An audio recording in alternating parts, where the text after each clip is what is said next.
Everyone knows about Greys, Reptilians, and Nordics, but what if some of the strangest alien races are the ones you've never heard of? From the mysterious Omegans, said to silently observe humanity, to the legendary Venusians, higher-dimensional Etherians, enigmatic Andromedans, and the alleged Alpha Centaurians, UFO lore is filled with stories of beings far beyond the familiar alien archetypes. But where did these stories come from? Are they forgotten extraterrestrial civilizations, spiritual beings, or simply modern myths? In this video, we uncover 5 alien races you've probably never heard of, and the strange mysteries surrounding each one.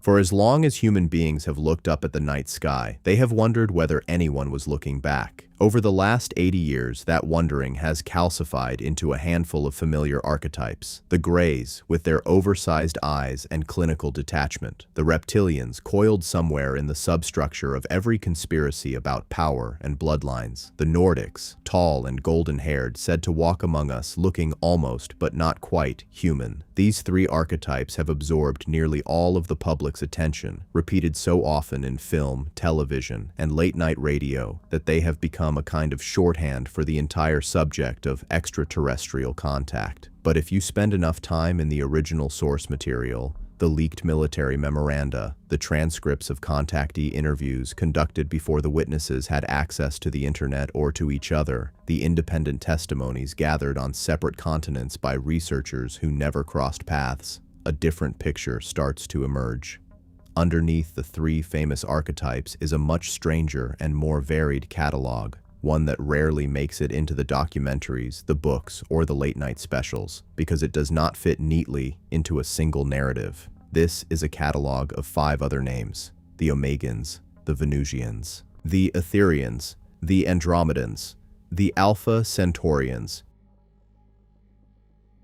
Each one surfaces independently in different decades, different countries, different contexts, described by people who had no reason to have heard of one another, and each one, when the testimonies are laid side by side, tells a strikingly consistent story about who they are, where they come from, and why they might be paying attention to a small, blue, increasingly noisy planet near the edge of one spiral arm of the Milky Way, the Omegans. We begin with the Omegans, not because their story is the oldest, but because it is the most heavily documented in modern records, and because it establishes a pattern that will repeat, with variations, across the other 4. The name itself is something of a mystery. It does not appear to be self-given, at least not directly.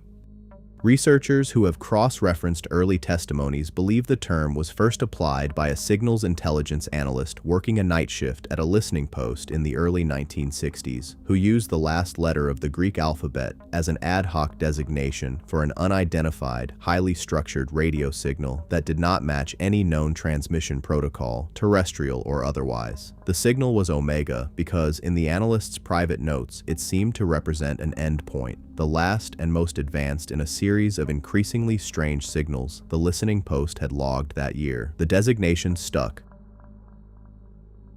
first as an internal shorthand, then, decades later, as the name under which the species would become known once fragments of those files began to circulate outside the agencies that generated them. What the signal actually contained is disputed even among those who claim direct knowledge of it. The most consistent accounts describe not a message in any conventional sense, but a structure, a self-repeating mathematical sequence, embedded within which was a secondary pattern that, when mapped onto a 2-dimensional grid, resolved into something that looked unmistakably like a solar system. Not our solar system, a different one, organized around a close binary pair of stars, with a rocky, oxygen-rich world orbiting at a distance that would place it, by our own habitability calculations, comfortably within a life-supporting zone. Independent researchers in the decades since have tried to identify a real binary system matching the proportions encoded in the signal, and the leading candidate, though never officially confirmed, is a pairing roughly 90 light-years from Earth in the direction of the constellation Lyra. If the identification is correct, it would mean that whatever produced that signal in the early 1960s had already been traveling for the better part of a century before it was ever received, assuming the signal moved at the speed of light and originated at the moment of transmission, rather than being relayed through some intermediate system we have no way of detecting. The physical description of the Omegans, when it appears in contactee and whistleblower testimony, is remarkably stable across sources that have no discernible connection to one another. They are described as tall, generally between 7 and 8 feet in height, with an elongated but proportionate build that several witnesses have compared to the aesthetic of Northern European sculpture: lean, angular, deliberate. Their skin tone is consistently described as a pale, almost translucent blue-gray, and more than one account mentions a faint luminescence beneath the skin, especially visible at the temples, throat, and along the forearms, which several researchers have speculated may be linked to a circulatory or nervous system that operates, in part, on bioluminescent signaling rather than purely electrochemical transmission. Their eyes are large, but not cartoonishly so, almond-shaped, and reported in nearly every account to be a pale, near-colorless violet that seems to shift shade depending on the ambient light, and more strikingly, according to several witnesses, according to the emotional or cognitive state of the individual Omegan, a kind of visible mood ring built directly into their biology. This detail alone sets them apart from most other described extraterrestrial types, whose faces are almost universally described as inscrutable or expressionless. The Omegans, by contrast, are consistently described as legible, even warm, in a way that surprised witnesses who had expected something closer to the cold clinical effect associated with the gray archetype. Homeworld descriptions are similarly consistent. Witnesses and alleged former personnel who claim to have seen imagery or received briefings describe a planet with 2 suns of noticeably different color temperature, one a warm orange-yellow, the other a hotter blue-white, casting a double shadow effect that is said to have deeply influenced Omegan art, architecture, and even their concept of time, since the interplay of the 2 light sources produces cyclical patterns of illumination that do not map onto anything like a simple day-night cycle. Vegetation on the world is described almost universally as some shade of deep violet or maroon rather than green, a detail that lines up with photosynthesis models proposed by astrobiologists studying binary star systems, in which plant life adapted to a dual-spectrum light source would likely favor pigments that absorb different wavelengths than chlorophyll does under a single yellow sun. Whether this is a case of independent scientific convergence between witness testimony and legitimate astrobiological modeling, or a case of witnesses unconsciously incorporating scientific concepts they encountered elsewhere into their accounts, is one of the genuinely open questions in this field, and it is a question that will come up again and again as we move through each of the 5 races in this catalog. What makes the Omegans particularly interesting to researchers is not just their physical description, but the consistency of the social and philosophical framework attributed to them across dozens of independent testimonies. They are described, without exception, as operating under a governance structure that witnesses have struggled to translate into familiar political terms. It is not a monarchy, not a democracy in any electoral sense, and not the rigid hive mind structure so often projected onto non-human intelligence in popular fiction. Instead, several former contactees describe something closer to a rotating council of specialists, in which authority over any given decision is temporarily vested in whichever individuals possess the deepest expertise relevant to that decision, with the composition of the council shifting fluidly as the nature of the problem being addressed changes. One widely circulated account, originally given under condition of anonymity to a researcher in the late 1970s, and later corroborated in broad strokes by a second, unrelated witness in the early 1990s, describes this system as being enabled by an information-sharing technology so advanced that individual Omegans are said to experience something close to a shared baseline of knowledge.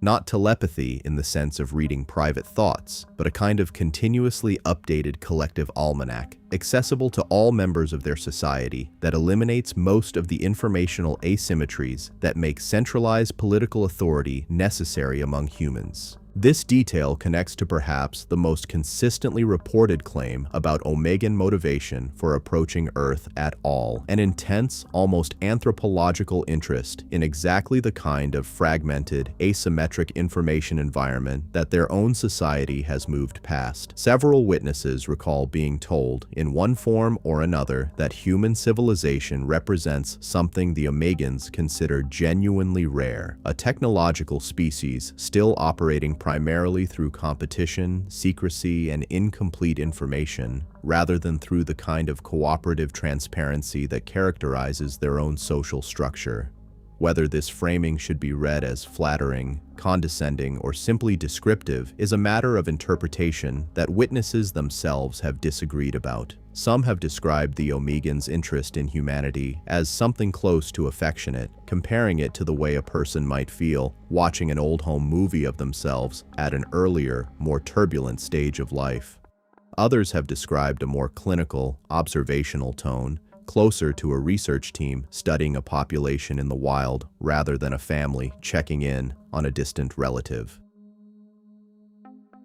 Both framings appear often enough in independent testimony that it seems unlikely either one alone represents the full picture, and more likely that both attitudes coexist within a species large and old enough to contain the same range of individual temperament that any human population does. The question of how long the Omegans have been aware of Earth and how long they have allegedly been observing it is where the testimony becomes both more dramatic and more difficult to verify. A minority of contactee accounts, and it should be stressed that these are the least corroborated claims in the entire Omegan file, assert that Omegan observation of Earth predates recorded human history by a significant margin, with some witnesses claiming to have been shown or told about periods of more direct engagement with early human populations tens of thousands of years ago. These claims tend to be the ones seized upon by popular media because they intersect with older pre-existing ideas about ancient astronauts and lost civilizations, and it is worth being direct about the fact that this is exactly the kind of claim that is hardest to distinguish from wishful embellishment, cultural cross-contamination between witnesses, or outright fabrication. The more heavily corroborated portion of the timeline, the part that multiple independent sources converge on with genuine specificity, concerns a period beginning in the years immediately following the Second World War, when several accounts describe a marked increase in observed activity attributed to the Omegans, coinciding with humanity's first tentative steps into nuclear weapons technology and later into space itself. Multiple former personnel, speaking independently and describing different postings, different decades, and different geographic locations, have described a consistent pattern in which periods of significant human technological escalation, nuclear tests, early satellite launches, the first crewed space flights, were followed within a matter of weeks or months by documented spikes in unidentified aerial phenomena consistent with the described flight profile of Omegan craft. That flight profile is itself one of the more technically interesting threads running through the Omegan testimony, because unlike the biological descriptions, which draw on relatively familiar aesthetic vocabulary, the propulsion descriptions attempt to convey something witnesses generally admit they do not fully understand. The recurring language across multiple independent sources describes craft that do not appear to displace air in the way a conventional aircraft would, and that are consistently reported as producing no sonic signature even at high velocity, no heat signature detectable by the instruments available to witnesses at the time, and a visual effect at the moment of acceleration or direction change that several trained observers, including at least 2 commercial pilots and 1 military radar operator, whose testimony was later partially corroborated by declassified radar logs, described as the craft appearing to fold or compress space immediately in front of itself rather than simply moving through it. This description, striking as it is, should not be mistaken for a scientific explanation. It is a description of an observed effect by people without the technical vocabulary to characterize what produced it, and it is offered here in that spirit, not as confirmation of any particular physical mechanism, but as a remarkably consistent piece of the puzzle that keeps surfacing across testimonies with no evident connection to one another. We will return to Omegan technology and to the specific accounts of direct human contact that form the most controversial layer of this file in the second part of this program. Before we move on, it's worth pausing on one more detail that recurs across nearly every account of the Omegans, because it is the detail that most clearly sets them apart from the other four races we will examine in this catalog. And it concerns not their biology or their technology, but their apparent attitude toward disclosure itself. Unlike several of the other races we'll discuss, who are described in testimony as either indifferent to human awareness of their presence or, in some cases, actively resistant to it, the Omegans are consistently described as holding what one former analyst called a policy of patient visibility, a deliberate strategy of allowing themselves to be observed, tracked, and even occasionally documented on the theory that a species capable of independently verifying their presence through its own scientific and technological development is a species that has earned a certain baseline of trust. Several witnesses describe being told, directly or indirectly, that the Omegans consider full open contact to be inappropriate at humanity's current stage of development, not because humans are considered unworthy, but because the shock of confirmed contact with a demonstrably older and more advanced civilization is believed, based on their own historical experience with other emerging species, to produce social and psychological disruption severe enough to do more harm than good. What emerges from this thread of testimony is the portrait of a species playing what might be described as a very long game, visible enough to leave traces, careful enough to avoid forcing the issue, and patient enough to have been doing this, if the testimony is to be believed, for the better part of a century. That patience, and the specific historical incidents that are said to have tested it, will be our starting point when we continue this story. In the next part of this program, we turn to the two most significant alleged direct encounters in the Omegan file, one involving a military installation in the American Midwest in 1967, and a second, far more recent and far more contested, involving a research vessel in international waters in 2003, before moving on to what witnesses describe as the technological legacy the Omegans may have already, quietly, left behind. The first of the two encounters that dominate the later Omegan file took place in December of 1967 at a strategic missile installation in the American Midwest, a facility whose exact location remains disputed among researchers because the surviving documentation was heavily redacted before it ever reached public hands. What is not disputed, because it is corroborated by multiple former servicemen who gave separate statements decades apart without apparent knowledge of one another's accounts, is that over the course of roughly 40 minutes on a clear winter night, a significant portion of the facility's missile guidance systems began reporting fault codes that maintenance logs from the period describe as inconsistent with any known electrical or mechanical failure. Several witnesses recall a bright, stationary light hovering above the installation during the exact window in which the fault codes appeared, a light that multiple observers described as roughly the color and intensity of an arc welding torch. Silent and unaffected by wind conditions that were, according to weather records from the night in question, gusting heavily enough to have visibly disturbed any conventional aircraft attempting to hold a stationary position at that altitude. What makes this incident stand out from the broader catalog of similar reports at American missile facilities during the Cold War, and there are, it should be said, a substantial number of broadly similar reports from this same period and this same category of installation, is a detail that surfaced only later when one of the technicians present that night, speaking on condition of anonymity to a researcher in the early 1990s, described being escorted the following morning to a debriefing in which an unfamiliar officer, never identified by name or rank insignia the technician could later recall, informed the assembled personnel that the incident had been the result of contact with what the officer referred to only as a monitoring presence, and instructed them that the guidance systems had not malfunctioned but had been deliberately and temporarily suspended from external interference, a distinction the technician found chilling precisely because of how casually it was delivered, as though the officer were describing a routine software update rather than an unauthorized intrusion into a nuclear command system by an unidentified outside party.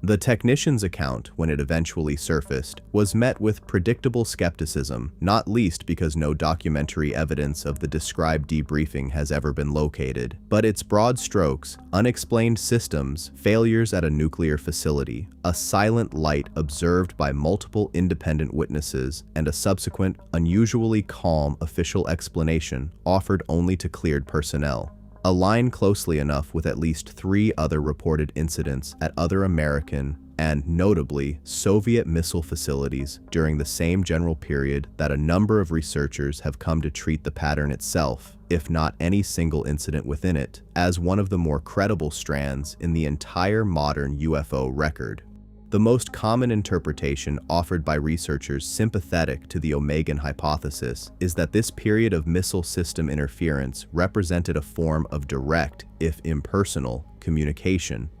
a demonstration of capability aimed not at making contact with individual humans, but at signaling, to whatever authorities might eventually piece the pattern together, that the systems capable of ending human civilization in an afternoon were neither invisible nor entirely beyond outside influence. The second major incident in the Omegan file is far more recent, considerably better documented in terms of raw data, and correspondingly more contested in terms of interpretation. In the late spring of 2003, a marine research vessel operating in international waters in the South Pacific, conducting an unrelated survey of deep ocean thermal vents, recorded an extended sonar contact that its own onboard analysts were unable to classify. The contact, according to data later obtained by independent researchers through a Freedom of Information request filed against the vessel's funding agency, exhibited a rate of descent and subsequent horizontal movement inconsistent with any known submarine, natural formation,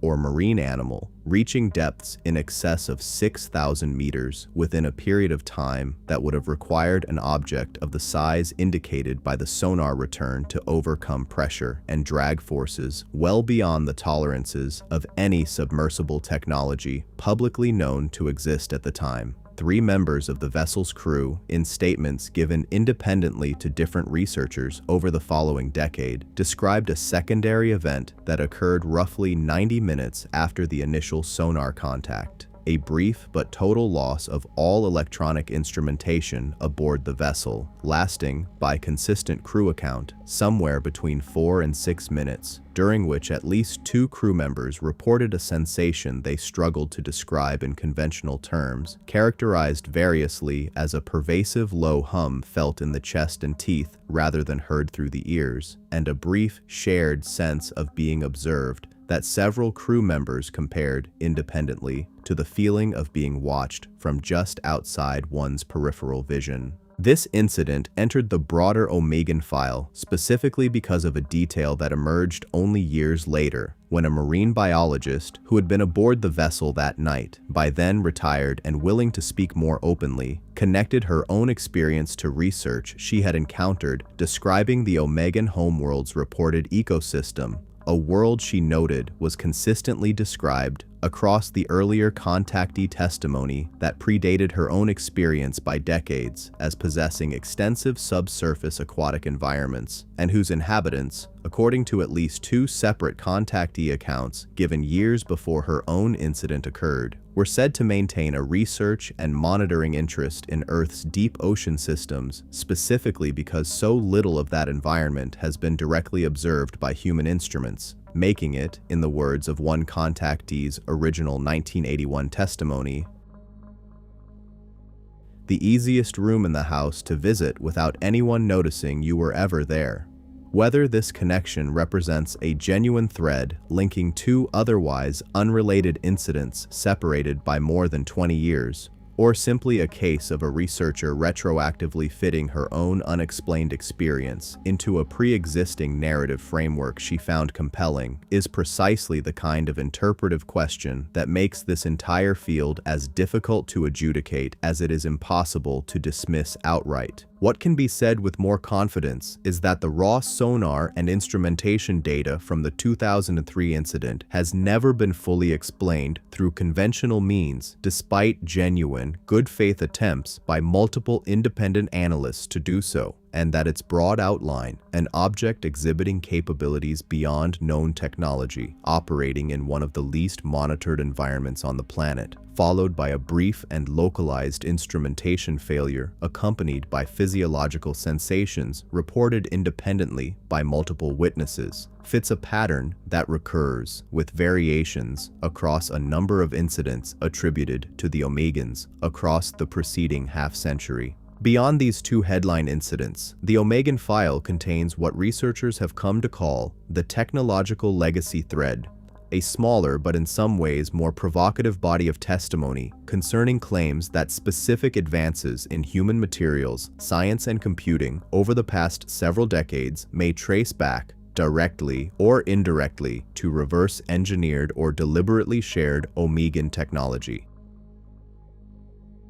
These claims are, without exception, the hardest to verify in the entire file, resting almost entirely on the testimony of a small number of individuals who have claimed, under various degrees of anonymity, to have worked within compartmentalized research programs whose existence cannot be independently confirmed through any public record. The most frequently cited claim in this category concerns advances in fiber optic signal transmission during the 1970s, which one such witness attributed, in a statement given decades after the fact, to material samples the witness claimed originated from a non-terrestrial source recovered sometime in the preceding decade. A second, similarly unverifiable claim concerns early developments in superconducting materials.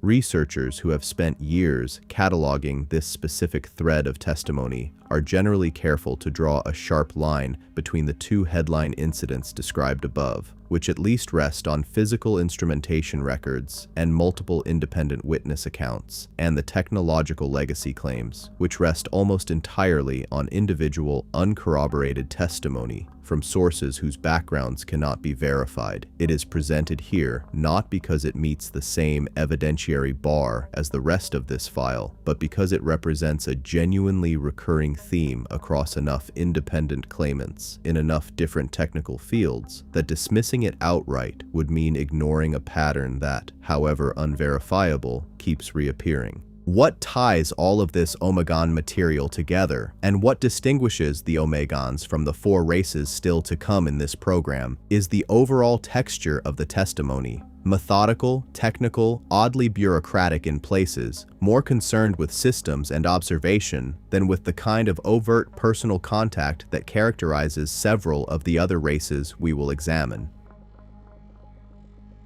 There are no widely circulated accounts of Omegans walking openly among human populations, no claims of long-term embedded observers living undetected in human society, no messianic or spiritually charged encounter narratives of the kind that will come up repeatedly when we turn to the Etherians and the Andromedans later in this program. The Omegans, as they appear across this body of testimony, come across less as visitors and more as an extremely patient, extremely careful research and monitoring presence. A civilization old enough and secure enough in its own trajectory to watch a younger one develop without feeling any particular urgency to intervene, correct, or reveal itself. Content instead to leave just enough trace evidence behind that a species willing to look carefully enough might eventually notice the pattern on its own terms. That closing point brings us naturally to the second race in this catalog, because if the Omegans represent patience and distance, the Venusians represent something almost the opposite,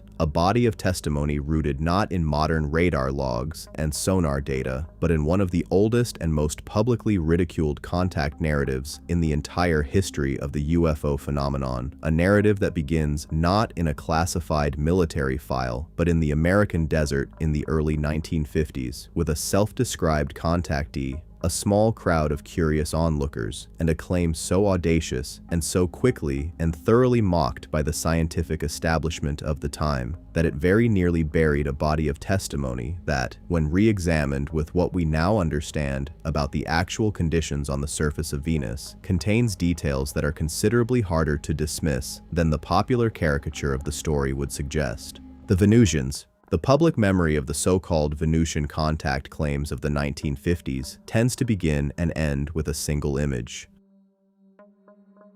A golden-haired, impossibly serene humanoid figure dressed in a simple jumpsuit, stepping out of a domed craft in the middle of the Mojave Desert to deliver a vague message of peace to a small group of assembled witnesses. This image, repeated in countless parodies and retrospectives over the following 70 years, has become such an efficient shorthand for the entire contactee movement of that era that it has effectively erased the more specific and, on close examination, more interesting claims that were actually made by the witnesses involved. The original testimony, when read in full rather than filtered through decades of secondhand summary, describes a being who identified their world of origin not merely as Venus, full stop, but as occupying what the witness described in his own words at the time as a Venus not fully within our own frame, a phrase that struck most listeners in 1952 as either mystical nonsense or a face-saving dodge in the face of an increasingly obvious astronomical problem.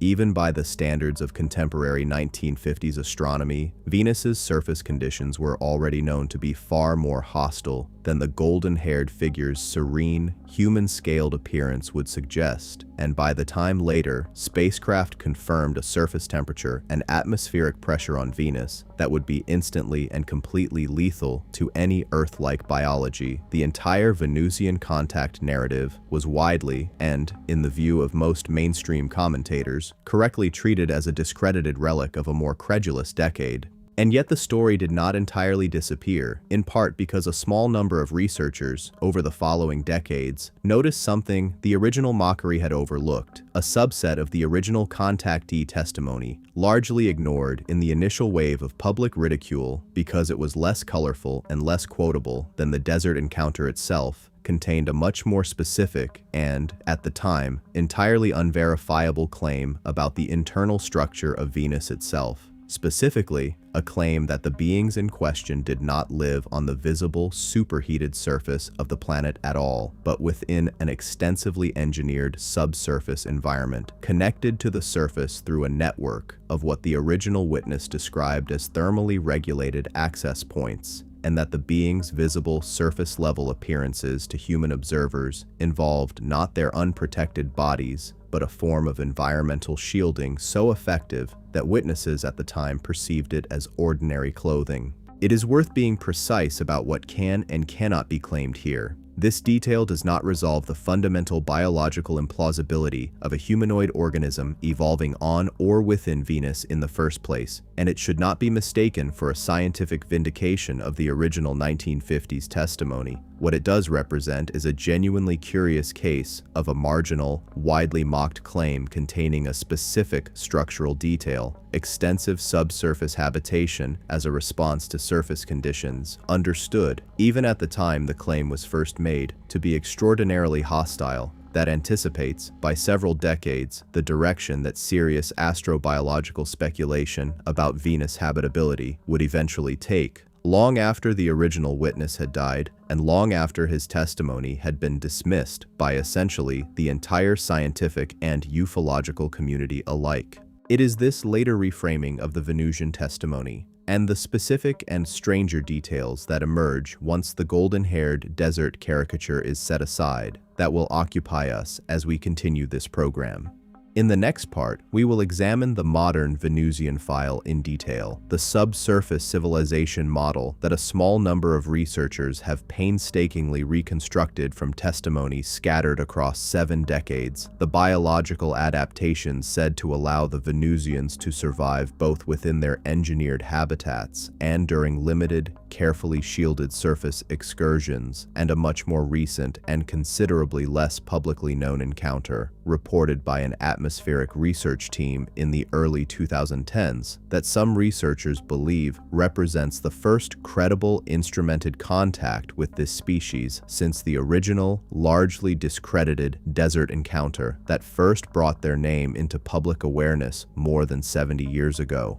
To understand how researchers arrived at the modern picture of the Venusians, it helps to understand just how much the scientific picture of Venus itself changed in the decades following the original 1950s contact claims. When the first testimony emerged, Venus was still, in the popular and even much of the scientific imagination, a plausible candidate for a sister world to Earth. Cloud-covered, mysterious, and widely assumed by many serious astronomers of the period to be warm, wet, and potentially hospitable beneath its thick atmosphere. It was not until a series of Soviet and American probes over the following 2 decades returned hard data that the truth became impossible to romanticize. A surface temperature exceeding 400 degrees Celsius, an atmospheric pressure roughly 90 times that of Earth at sea level, and clouds composed largely of sulfuric acid. For most of the public, this was the moment the Venusian contact story died for good, since no organism remotely resembling the golden-haired figures of the original testimony could plausibly survive, let alone casually stroll through the Mojave Desert after originating on a world with those conditions. But a small number of researchers, rather than abandoning the file, began asking a more specific question: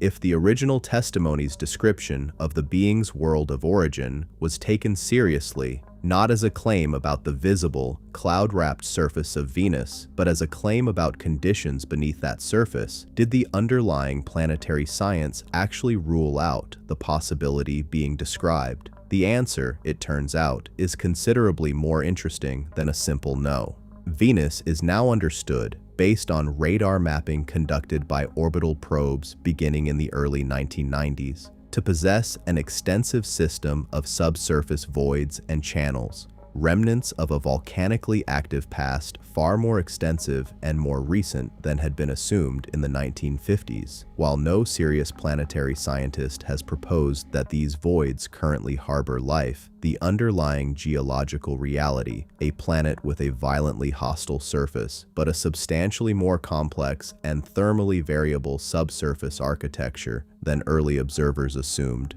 is at minimum consistent with, rather than flatly contradicted by, the structural claims made in the original contactee testimony decades before this radar data existed. This is, again, not proof of anything. It is a case of an old and widely mocked claim aging somewhat better than expected against data that did not exist at the time the claim was made. And it is precisely this kind of aging well detail that keeps a small number of serious researchers returning to files that the broader culture long ago filed away as an embarrassing historical curiosity. Building outward from this subsurface framework, researchers who have spent years collecting and cross-referencing later Venusian testimony, much of it gathered not through the flamboyant public contactee circuit that characterized the 1950s, but through quieter channels, therapists specializing in anomalous experience, small regional research groups, and a handful of formal but unpublicized interviews conducted by independent investigators in the 1970s and 1980s, have assembled a reasonably consistent picture of Venusian biology and society, distinct in almost every respect from the original desert caricature. The beings described in this later testimony are consistently reported as shorter and more heavily built than the willowy, idealized figures of the 1950s accounts, with a skin tone described variously as deep bronze to near black, a coloration multiple witnesses have connected, likely correctly, to the intense radiation and heat management demands of any biology that evolved in proximity to Venus's extreme thermal environment, even if sheltered from its worst effects by subsurface habitation. Their eyes are consistently described as small relative to human proportions and set beneath a heavy, pronounced brow ridge, a feature several witnesses have speculated serves a protective function against the intense light exposure experienced during surface excursions, when sunlight, filtered though it is by Venus's dense cloud layer, is still dramatically more intense at the surface than anything experienced on Earth, due to the greenhouse amplified conditions below the clouds. The environmental shielding referenced obliquely in the original 1950s testimony and described in far greater technical detail in later accounts, is described consistently across multiple independent sources as a close-fitting, semi-rigid suit incorporating what witnesses have variously called a cooling lattice or a thermal skin, a system said to actively wick heat away from the wearer's body through a network of embedded channels rather than simply insulating against it, allowing for surface excursions of limited duration. Most accounts suggest a window measured in hours rather than days, before the wearer must return to the cooler, pressure-stabilized subsurface environment. This detail, incidentally, is one of the more scientifically defensible elements of the entire modern Venusian file, since any technology capable of allowing an organism to survive even brief exposure to Venus's surface conditions would almost certainly need to rely on some form of active heat rejection rather than passive insulation, a point that has been made independently by at least 2 aerospace engineers who reviewed the testimony without any particular commitment to its literal truth, simply noting that the described mechanism, whatever its actual origin, reflects a genuine and non-obvious piece of applied thermal engineering rather than the kind of vague, physics-free description that characterizes less carefully constructed contact narratives. Socially, the Venusians are described across this body of testimony in terms that stand in sharp contrast to the loose, almost aristocratic serenity projected by the original 1950s contact figures. Later accounts consistently describe a rigidly organized, resource-conscious society structured around what several witnesses have translated, likely imperfectly, as guild or caste divisions tied directly to function within the subsurface habitat system. Engineers responsible for maintaining the thermal and structural integrity of the tunnel networks. Cultivators responsible for a described system of enclosed, artificially lit agriculture. And a smaller class of what witnesses have called wayfarers, individuals specifically trained and equipped for the limited surface excursions that account for essentially all of the Venusians' documented interaction with the world beyond their own habitat, including, according to this body of testimony, their occasional and highly selective contact with Earth. This last point is significant because, unlike the Omegans, whose interest in Earth is described across their own testimony as primarily observational and technologically mediated, the Venusians are consistently described as having a far more constrained set of resources and far greater internal pressures driving their interest in outside contact, with several witnesses describing the Venusians' engagement with humanity in terms closer to resource or technical exchange than open scientific curiosity, though the exact nature of what the Venusians are said to seek from these exchanges remains one of the more ambiguous and inconsistently described elements across the testimony as a whole.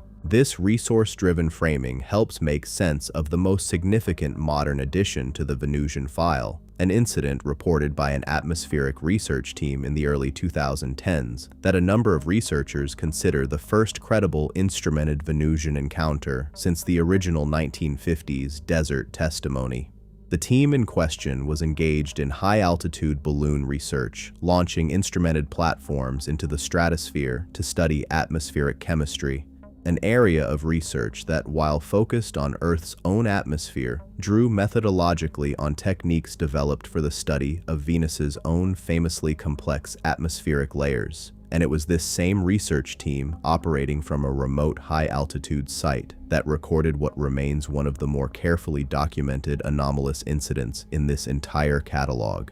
During a nighttime balloon recovery operation, 3 members of the research team independently observed a compact, dull, bronze-colored object descend rapidly from a high altitude, decelerate without any visible means of propulsion, and hover for a period the team's own contemporaneous notes place at just under 3 minutes at an altitude low enough that at least one team member reported being able to make out surface detail on the object through field binoculars, describing a texture the witness compared, in notes written the same night rather than reconstructed later, to hammered metal rather than the smooth, uniform surfaces typically associated with popular depictions of extraterrestrial craft. What elevates this incident above a simple, unexplained sighting, in the view of researchers who have studied it closely, is a data anomaly recorded independently by the instrumented balloon platform itself, which was still transmitting telemetry during the encounter window. The platform's onboard sensors, designed to measure atmospheric temperature, pressure, and trace gas concentration at altitude, recorded a brief but sharp and entirely unexplained spike in ambient temperature during the exact window in which the ground team was reporting the visual sighting, a spike inconsistent with any known atmospheric phenomenon at that altitude, and precisely the kind of localized thermal signature one might expect from a nearby object employing the active heat rejection technology described in decades of prior Venusian testimony, venting waste heat into the surrounding air. The research team, it should be noted, had no prior connection to ufology, no apparent motive to fabricate or exaggerate their account, and in fact spent several months attempting, unsuccessfully, to attribute the incident to a mundane explanation before one member of the team, in the course of unrelated background research into historical high-altitude anomalies, encountered the older Venusian testimony and was struck, in her own later account, by how closely the described thermal signature matched details she had dismissed months earlier as an unexplained instrument artifact. This incident, like the Omegan sonar contact discussed in the previous part of this program, does not resolve into a tidy confirmation of anything. What it offers instead is a genuinely rare thing in this field, an anomalous event recorded by trained, professionally credentialed observers with functioning instrumentation, whose data, whatever its ultimate explanation, has never been successfully accounted for through conventional means despite direct engagement from the researchers themselves, several of whom remain actively skeptical of any extraterrestrial interpretation of their own experience even while acknowledging they have no better explanation to offer in its place. It is exactly this kind of tension, professionally cautious witnesses, unresolved data, and a decades-old body of testimony that predicts, with unsettling specificity, the exact anomaly those witnesses eventually recorded, that keeps the Venusian file from being dismissed outright by researchers who would very much prefer, on balance, for it to be dismissible. We will close out the Venusian file in the next part of this program, examining the handful of alleged deep cave and volcanic region encounters reported by geologists and mining personnel over the past several decades, encounters that a number of researchers believe represent much rarer instances of humans stumbling, quite by accident, into the outer edges of the Venusian's terrestrial presence, rather than the reverse. From there, we will turn to the third, and in many ways, strangest race in this catalog, the Etherians, a species described not primarily in terms of physical biology at all, but in terms that will require us to set aside almost everything the Omegan and Venusian files have taught us so far about what contact with a non-human intelligence is even supposed to look like. Before we leave the Venusian file behind, it's worth examining a smaller but persistent category of testimony that researchers have only recently begun connecting to the broader Venusian narrative, a scattered but recurring set of reports from geologists, cave surveyors, and underground mining personnel spanning several decades and several continents, describing brief, disorienting encounters far below the surface with figures matching, in broad strokes, the later Venusian physical description. These accounts differ from the atmospheric balloon incident in an important way, where that encounter involved a deliberate, if brief, Venusian approach toward human observers and their instruments. The underground accounts consistently describe the opposite dynamic: startled, uncomfortable, and clearly unplanned contact,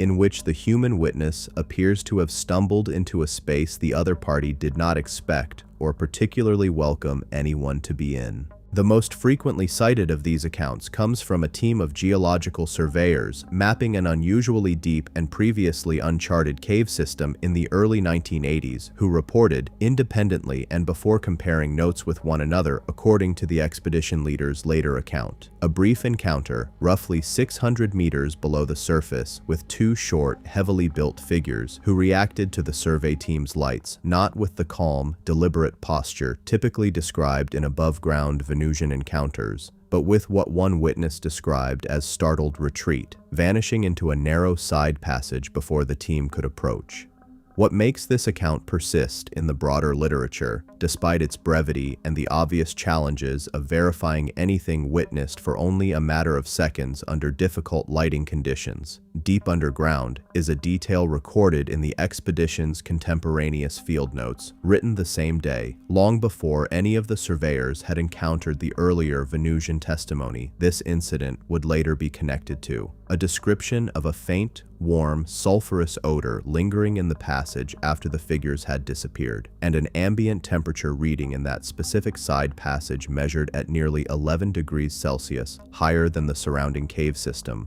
a localized thermal anomaly the survey team could not explain at the time, and that was noted in their official report to the sponsoring Geological Society as an unresolved anomaly entirely separate from and predating by several years any connection the surveyors themselves would later draw to Venusian testimony. A handful of similar accounts have surfaced from mining operations in volcanically active regions, generally involving brief, unsettling encounters in the deepest and least trafficked sections of a mine, often accompanied by equipment malfunctions, localized heat anomalies, and a consistent witness description of figures who appear far more interested in avoiding observation than in any form of engagement. Researchers who take this thread seriously have proposed that these encounters represent accidental intrusions into what might be understood as maintenance or access points connecting the Venusians' primary subsurface habitat to points closer to Earth's own crust, though it must be said plainly that this remains speculative even by the standards of a field built almost entirely on speculation, and that geologists reviewing these same incidents have generally favored far more mundane explanations involving disorientation, unusual mineral formations, and the well-documented perceptual effects of extended time spent in total darkness under physically demanding conditions.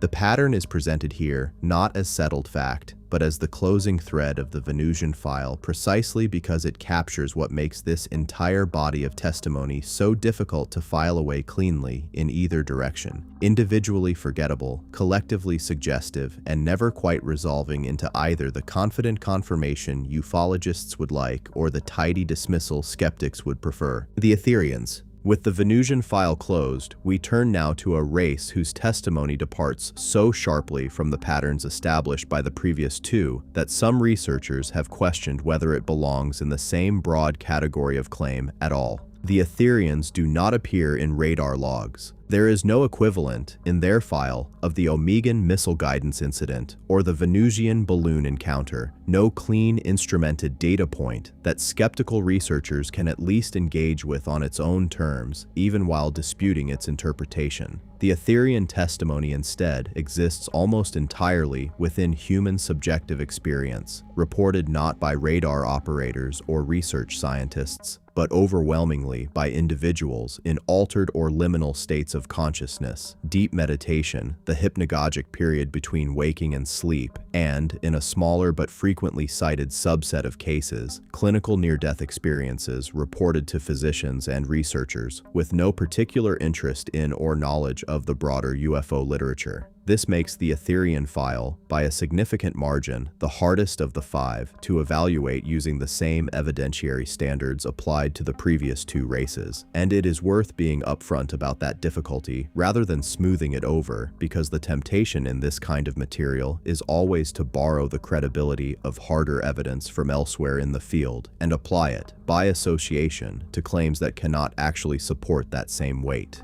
And yet the Etherian testimony has persisted for well over a century in recognizable form, predating even the earliest Omegan and Venusian accounts by a significant margin. and exhibits a level of cross-cultural and cross-temporal consistency that researchers who study comparative religious and mystical experience have found difficult to explain through simple cultural transmission alone. The name itself is a relatively modern convenience, coined by researchers in the mid-20th century to describe a category of experience that, under different names and within different cultural and religious frameworks, appears to stretch back considerably further. Consistently described encounters across cultures with no plausible historical contact with one another, with beings of luminous or translucent appearance, lacking clearly defined physical boundaries, who communicate not through spoken language, but through what experiencers across wildly different eras and cultural contexts have described in strikingly similar terms as direct, wordless transmission of meaning, often accompanied by an overwhelming and difficult-to-articulate sense of benevolence, vast age, and what more than one experiencer has described as a kind of loving indifference, a sense of being regarded with genuine warmth by an intelligence for whom the experiencer's individual concerns nonetheless register as almost unbearably small against some far larger frame of reference. Researchers who take the Etherian file seriously as a distinct category rather than simply folding it into the broader and better studied literature on mystical experience generally point to a specific and unusually consistent detail that recurs across otherwise wildly different accounts. A description of the Etherians' point of origin, not as a physical planet at all, in the sense that the Omegans and Venusians are described as originating from specific, locatable worlds, but as what multiple experiencers, independently and often struggling visibly with the limits of ordinary language to describe it, have called a different layer or register of the same underlying reality, not a distant place reached by travel, but a proximate state reached by a shift in the observer's own condition, whether through meditative practice, clinical trauma, or the specific and still poorly understood physiological changes associated with the dying process. This framing, striking as it is, immediately raises the most obvious and important objection to treating the Etherian file as evidence of an actual, distinct extraterrestrial or extra-dimensional species at all, rather than as a set of experiences generated entirely by the human brain under conditions of extreme stress, oxygen deprivation, or altered neurochemistry, an objection that serious researchers in this area do not dismiss, and that in fact forms an active and ongoing area of legitimate scientific inquiry into the neurological basis of mystical and near-death experience.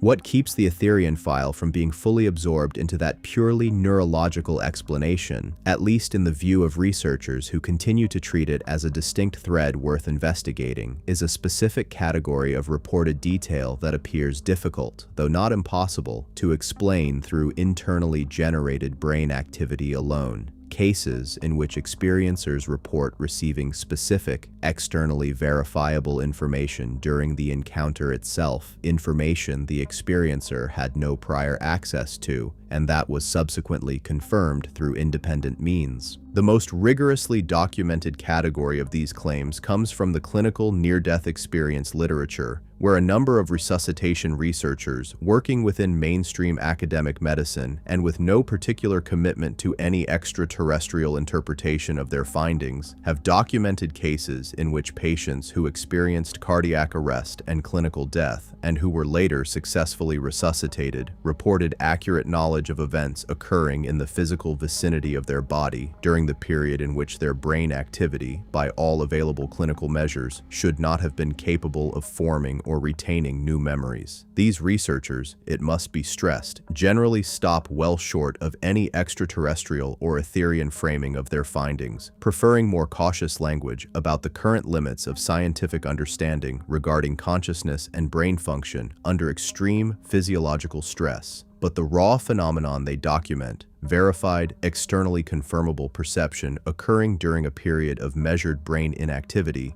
is precisely the kind of anomaly that researchers within the Etherian file point to when arguing that something beyond ordinary hallucination is at work in at least a subset of these cases, even if the ultimate nature of that something remains entirely unresolved and open to interpretations considerably more conservative than the one this program is built around. The physical description of the Etherians, to the extent the term physical even applies, is notably less consistent in specific visual detail than either the Omegan or Venusian accounts, a fact that researchers in this area tend to treat not as a weakness in the testimony, but as a predictable consequence of the kind of encounter being described. Where Omegan and Venusian witnesses generally report clear, stable visual observation under more or less ordinary sensory conditions, Etherian experiencers consistently describe a perceptual field that behaves differently from ordinary vision, with several accounts explicitly noting that the beings involved did not seem to occupy a single fixed location or maintain a single stable form throughout the encounter, appearing instead, in the words of one frequently cited clinical account, more like a region of intensified attention than a shape.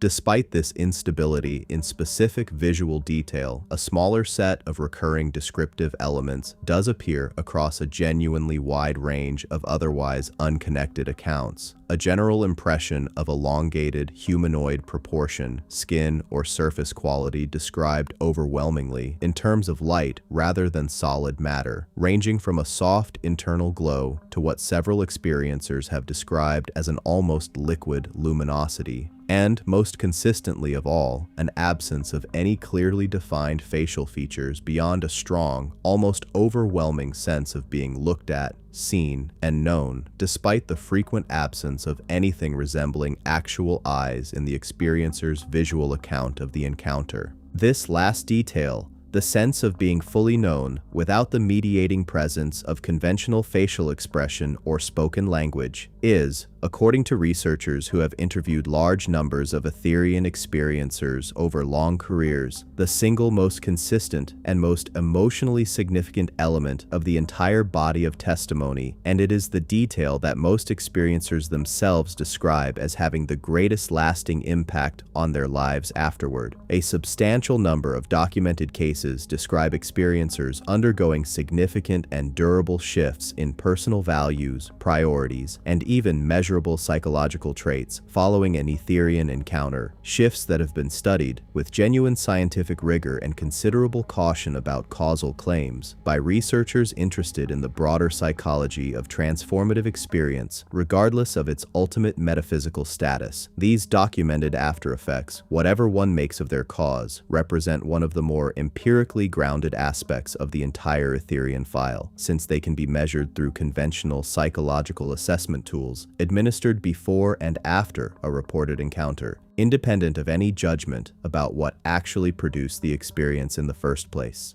We will spend the next part of this program examining the Etherian file in greater depth, the question of whether their described point of origin can be meaningfully reconciled with the more conventional planetary framework established by the Omegans and Venusians, a small but genuinely startling category of cases in which multiple unconnected experiencers, separated by years and continents, have reported strikingly similar and highly specific encounter details, and the ongoing and unresolved scientific debate about what, if anything, this entire body of testimony can tell us about the boundary between subjective human experience and the possibility of contact with an intelligence that may not fit comfortably into any of the categories our language or our instruments were originally built to detect. One of the first questions any careful researcher runs into when comparing the Etherian file to the Omegan and Venusian material is whether it makes sense to speak of the Etherians as a species at all, in anything like the biological sense that term implies for the previous two races. The Omegans and Venusians, whatever one makes of the underlying testimony, are described consistently as physical beings occupying physical worlds, subject to physical constraints, thermal limits, atmospheric requirements, propulsion technology needed to cross real distance. The Etherians, by contrast, are described by experiencers in terms that seem to actively resist that framework, and researchers who have spent years collecting this testimony have generally settled on one of two interpretive positions, neither of which commands anything like consensus, even within the small community that studies this material seriously. The first position, and the more conservative of the two, holds that the Etherians are best understood as a genuinely non-physical or extra-dimensional intelligence,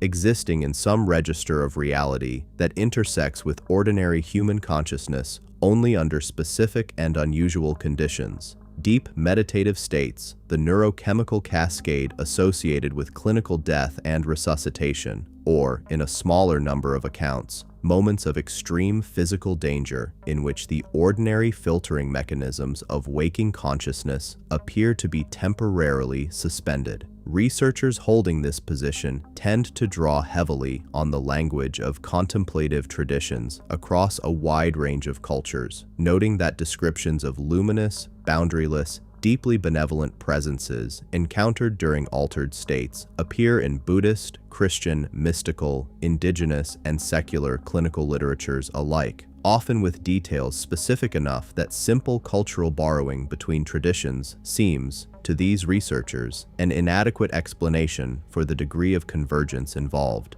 The second position, considerably more speculative and held by a smaller subset of researchers within this field, proposes that the Etherians are in fact a physical species in the same basic sense as the Omegans and Venusians, but one whose home environment and evolved sensory and communicative apparatus are so radically different from anything in Earth's biosphere that human experiencers, lacking any conceptual framework for what they are actually perceiving, unconsciously translate the encounter into the closest available vocabulary: light, presence, boundarylessness, telepathic communication. Under this reading, the Etherian homeworld, to the extent that phrase even applies, might be an environment so different from Earth's own that concepts like solid form and localized position simply don't map cleanly onto the beings that evolved there, in the same way that human vocabulary struggles to describe, without resorting to metaphor, organisms that navigate primarily through electrical field sensing or chemical gradient detection rather than sight. A handful of researchers holding this position have pointed to a small number of Etherian accounts, generally from experiencers with some background in physics or a related technical field, in which the described encounter includes fragmentary impressions of an originating environment characterized by extreme energy density and an apparent absence of anything resembling stable matter in the conventional sense. Descriptions that these researchers have speculatively, and admittedly without any way of testing the claim, connected to environments closer to the interior of a star or the immediate vicinity of a stellar remnant than to any conventional rocky or gaseous planet. Neither position, it must be said plainly, is capable of being tested with the tools currently available to science, and this represents the honest, unresolved center of the entire Etherian file. What can be documented, however, and what continues to draw serious researchers back to this material, despite its resistance to conventional evidentiary standards, is a specific category of case that researchers refer to as convergent encounters, instances in which two or more experiencers, with no prior contact or communication with one another, report strikingly similar and highly specific details from encounters separated by significant distance in time, geography, or both.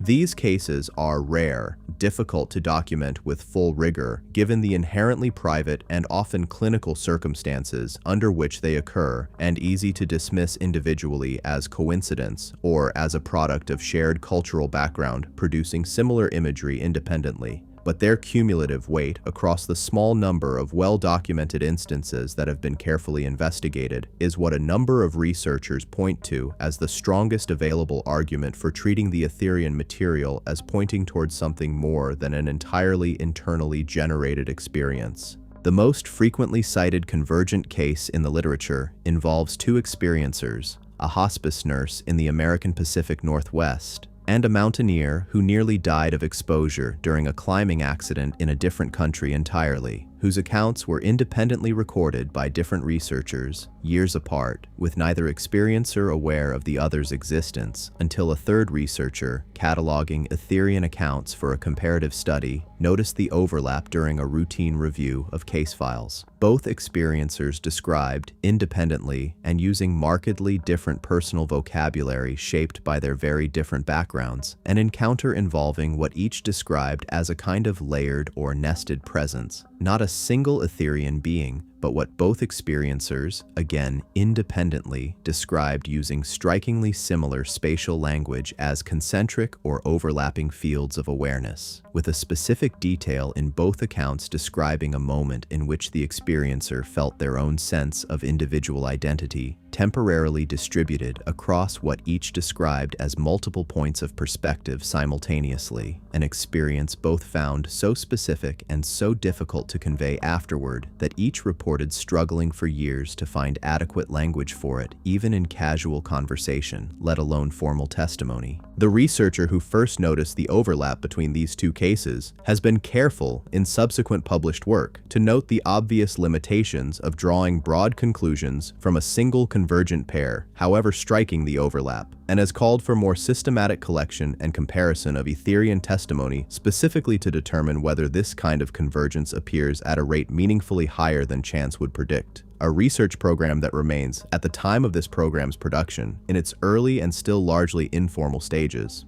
A second, smaller category of Etherian testimony worth addressing directly because it represents one of the more genuinely controversial threads within an already difficult body of material, concerns a small number of accounts describing what experiencers have characterized as warnings or cautions received during an encounter, generally concerning the trajectory of human technological or environmental development. These accounts are treated with particular caution, even by researchers otherwise sympathetic to the broader Etherian file, both because the specific content of the warnings described varies considerably from account to account in a way that the more physically grounded descriptive details of the encounters generally do not, and because this category of claim is precisely the kind most susceptible to unconscious embellishment, in which an experiencer's own pre-existing concerns and anxieties about the state of the world may become woven into the memory of an experience that was, in its original form,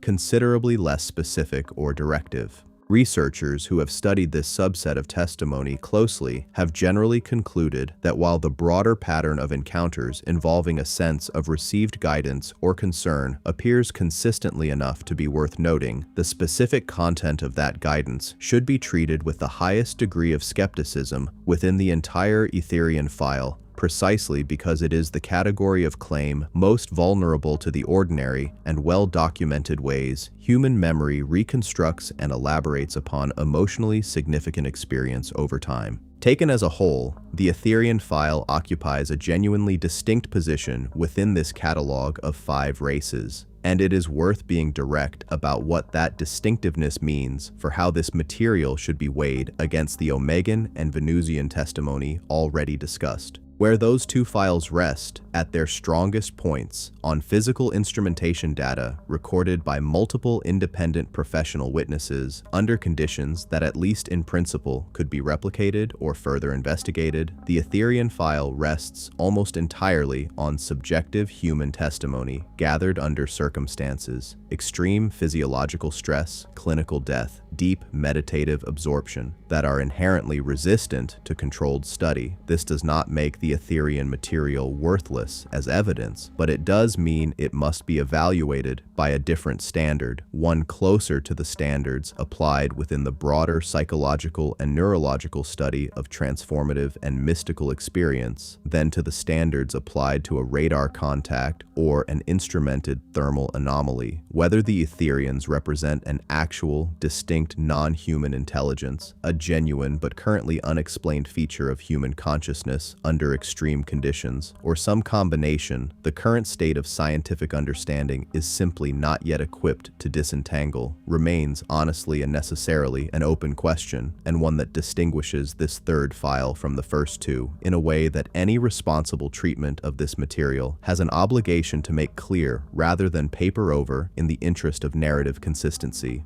The Andromedans. With the Etherian file concluded, we move to a race whose testimony returns us to considerably more conventional ground. Physical craft, physical bodies, and a body of contact claims that, unlike the deeply private and often clinical Etherian accounts, includes some of the most publicly visible and, in certain circles, most widely discussed contact testimony of the last half-century. The Andromedans take their name directly from their claimed point of origin, and their file is distinguished from the previous three by an unusually large body of testimony describing not brief, isolated encounters, but claims of extended, repeated, and in a small number of cases, decades-long contact between individual human experiencers and members of this species. Claims that have made the Andromedans, more than any other race in this catalog, apart from the well-worn archetypes we set aside at the very beginning of this program, a genuinely significant and still growing presence within contemporary UFO and contact literature.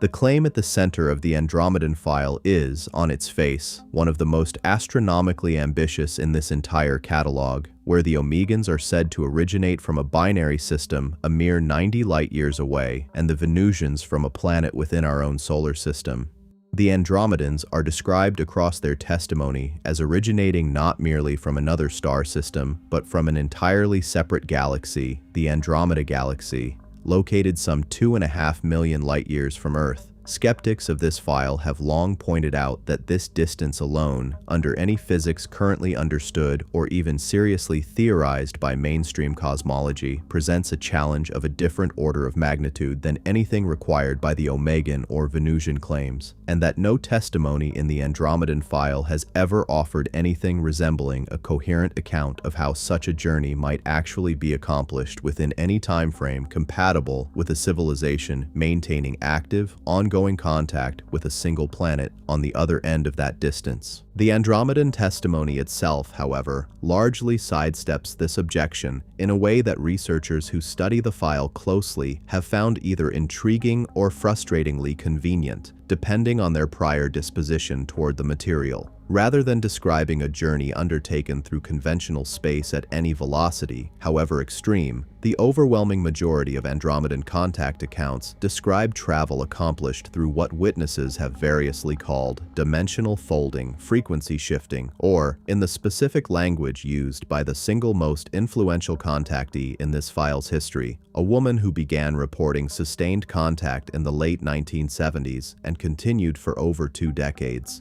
Stepping between the folds of what looks, from the inside, like distance.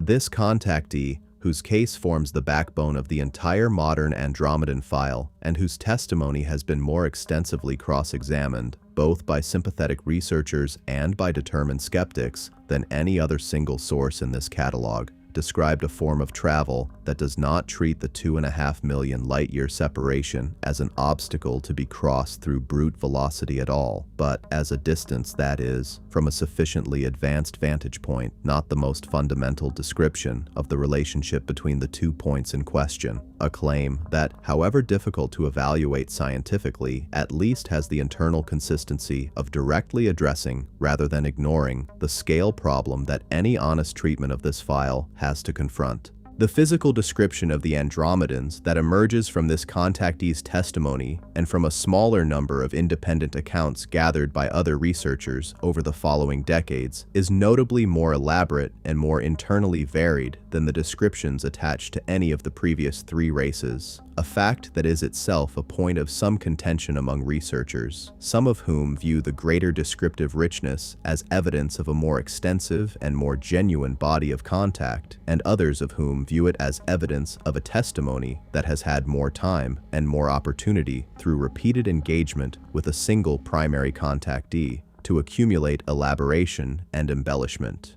The Andromedans are consistently described as tall, generally exceeding human height by a foot or more, with a build described as lean but strong rather than the more fragile, elongated aesthetic attributed to the Omegans. Skin tone across the testimony ranges more widely than in any other file in this catalog, with descriptions spanning pale, near-white tones through deep blue-gray shades, a variation that the primary contactee attributed within her own testimony to distinct subgroups or lineages within a broader Andromedan population, rather than to any inconsistency in her own observation, a claim that, if accurate, would make the Andromedans the only race in this entire catalog explicitly described as possessing significant internal biological diversity rather than presenting as a visually uniform species. Where the Andromedan file distinguishes itself most sharply from the previous three, however, is not in physical description, but in the sheer scale and continuity of the contact claimed. Rather than isolated incidents, a missile installation disrupted for 40 minutes, a balloon platform recording 3 minutes of anomalous telemetry,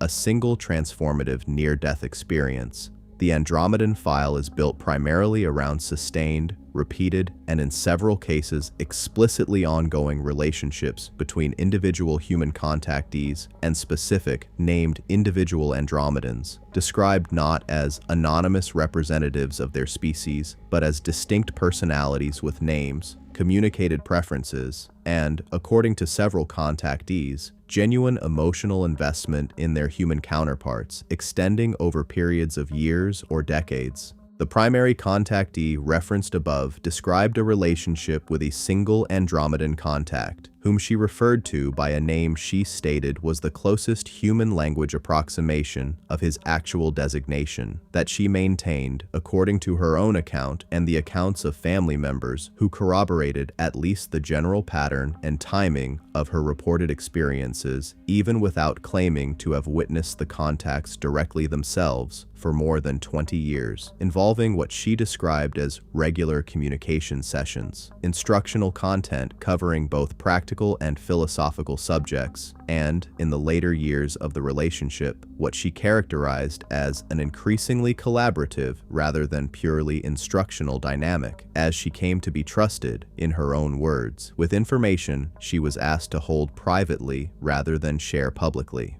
This pattern, sustained, personal, individually named contact rather than brief anonymous encounter, recurs across a substantial number of independent Andromedan testimonies gathered from different contactees in different countries over the following decades, though it must be said that the degree of independence between these later accounts and the highly influential original testimony is one of the most persistent and legitimate points of skeptical concern within this entire file, because the original contactee's material was published relatively widely within alternative and spiritually oriented publishing circles beginning in the 1980s, and has remained continuously available and discussed within those same circles ever since. Researchers attempting to evaluate later Andromedan testimony face a genuine methodological problem. It is extremely difficult to determine, in any individual later case, whether a contactee's account represents an independent experience that happens to share structural features with the original testimony, or whether it represents an account that has been consciously or unconsciously shaped by prior exposure to that widely circulated original material.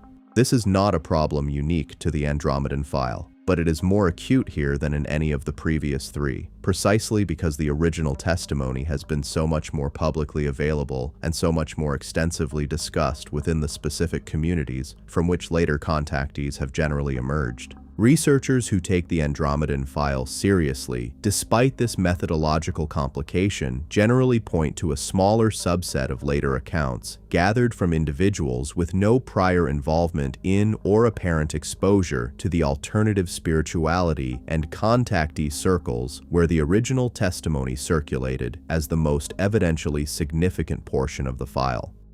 One frequently cited case involves a mechanical engineer with a strong prior skepticism toward UFO-related claims generally, who reported a series of encounters beginning in the early 1990s that he initially attributed to sleep disturbance or stress before the pattern's persistence, and, in his own account, its increasing specificity and internal consistency led him to seek out other testimony and discover, to his own evident discomfort, given his prior skepticism, how closely his own experience matched details from the earlier, and at that time entirely unfamiliar to him, contactee literature. This engineer's account is treated by researchers within this field as one of the stronger pieces of evidence for genuine independent convergence within the Andromedan file, both because of his professional background and prior skepticism, which researchers generally regard as reducing, though not eliminating, the likelihood of motivated fabrication, and because his account includes several technical and descriptive details that do not appear prominently in the earlier, more widely circulated testimony, suggesting at minimum that his account was not simply a reproduction of material he had previously absorbed. What did this engineer describe, and what content, more broadly, characterizes the instructional and philosophical material that Andromedan contactees across the full range of this testimony consistently report receiving? That question, along with the specific and unusually detailed claims this file makes about Andromedan technology, their described history and civilizational structure, and the small number of physical trace evidence cases that researchers have connected to alleged Andromedan visitation, will be our focus as we continue this program in the next part. The instructional content reported across the Andromedan file is notably more extensive and more thematically developed than the corresponding material in any of the previous three races, a natural consequence of the sustained, years-long contact structure that characterizes this testimony. Across the primary contactees material and the smaller number of independently corroborating accounts, several consistent themes recur with enough regularity that researchers cataloging this file have organized them into distinct categories, treating each with varying degrees of confidence, depending on how well it withstands comparison against material the contactees involved could plausibly have encountered elsewhere. The first and most consistently reported category concerns what several contactees describe, in remarkably similar language despite their claimed independence from one another, as instruction in a form of expanded perception, described not as a supernatural gift bestowed upon the contactee, but as a trainable extension of ordinary human sensory and cognitive capacity that the Andromedans are said to regard as latent in most humans, but rarely developed due to a combination of cultural conditioning and the absence of any structured practice for cultivating it. The mechanical engineer whose case was discussed in the previous part of this program described being guided over a period of roughly 18 months through a series of what he called attention exercises involving sustained, deliberately unfocused visual attention combined with specific breathing patterns, which he reported produced, with what he described as surprising reliability once he had developed sufficient practice, brief but consistent experiences of what he called peripheral knowing, an ability to sense, without conventional sensory input, basic information about people or situations just outside his immediate field of awareness. This engineer, it should be noted, was careful in his own account to distinguish this reported ability sharply from anything he considered supernatural, framing it instead, tentatively and with considerable personal uncertainty, as possibly related to legitimate and still poorly understood phenomena within the study of human perception and unconscious pattern recognition, a framing that researchers within this field have generally found notably more measured and scientifically cautious than the framing offered by other contactees describing similar reported abilities. The second recurring category of instructional content concerns what the primary contactees material describes as a broader civilizational history involving the Andromedans and, notably, connecting them to several of the other races discussed in this catalog, a detail that has made the Andromedan testimony a significant organizing reference point for researchers attempting to synthesize the broader field.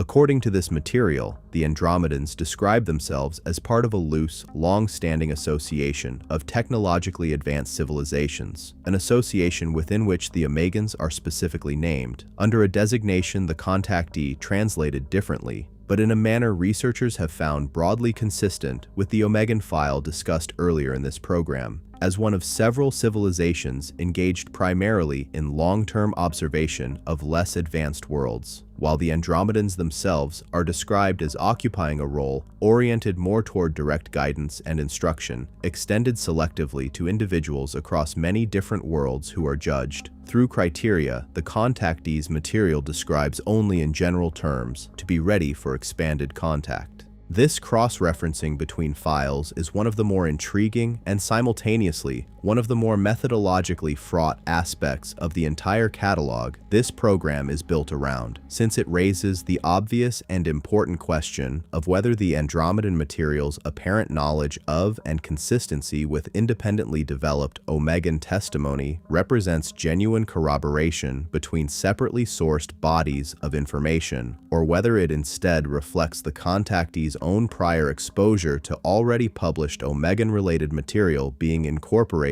consciously or not, into her own account. The third category of instructional content and the one that has generated the most public interest in and, consequently, the most public skepticism toward the Andromedan file, concerns specific claims about technology, offered not as abstract description in the way the Omegan propulsion accounts are generally presented, but in several cases as detailed schematic or conceptual information that contactees report being given with the explicit understanding that it might eventually be developed by human engineers and scientists. The primary contactee's material includes descriptions of an energy generation concept involving what she described, using terminology she stated was translated as closely as possible into available human scientific vocabulary, as a rotating toroidal field configuration capable of extracting usable energy from ambient environmental fluctuations, too small to be captured by conventional technology, a concept that several independent researchers and at least one credentialed physicist who reviewed the material years after its original publication have described as containing elements loosely analogous to legitimate, if largely unproven and highly speculative, areas of theoretical physics involving vacuum energy and zero-point field extraction, while stressing clearly and without ambiguity that the described concept as presented does not constitute a working design and has never been demonstrated to function by anyone who has attempted to build a device based on the publicly available description.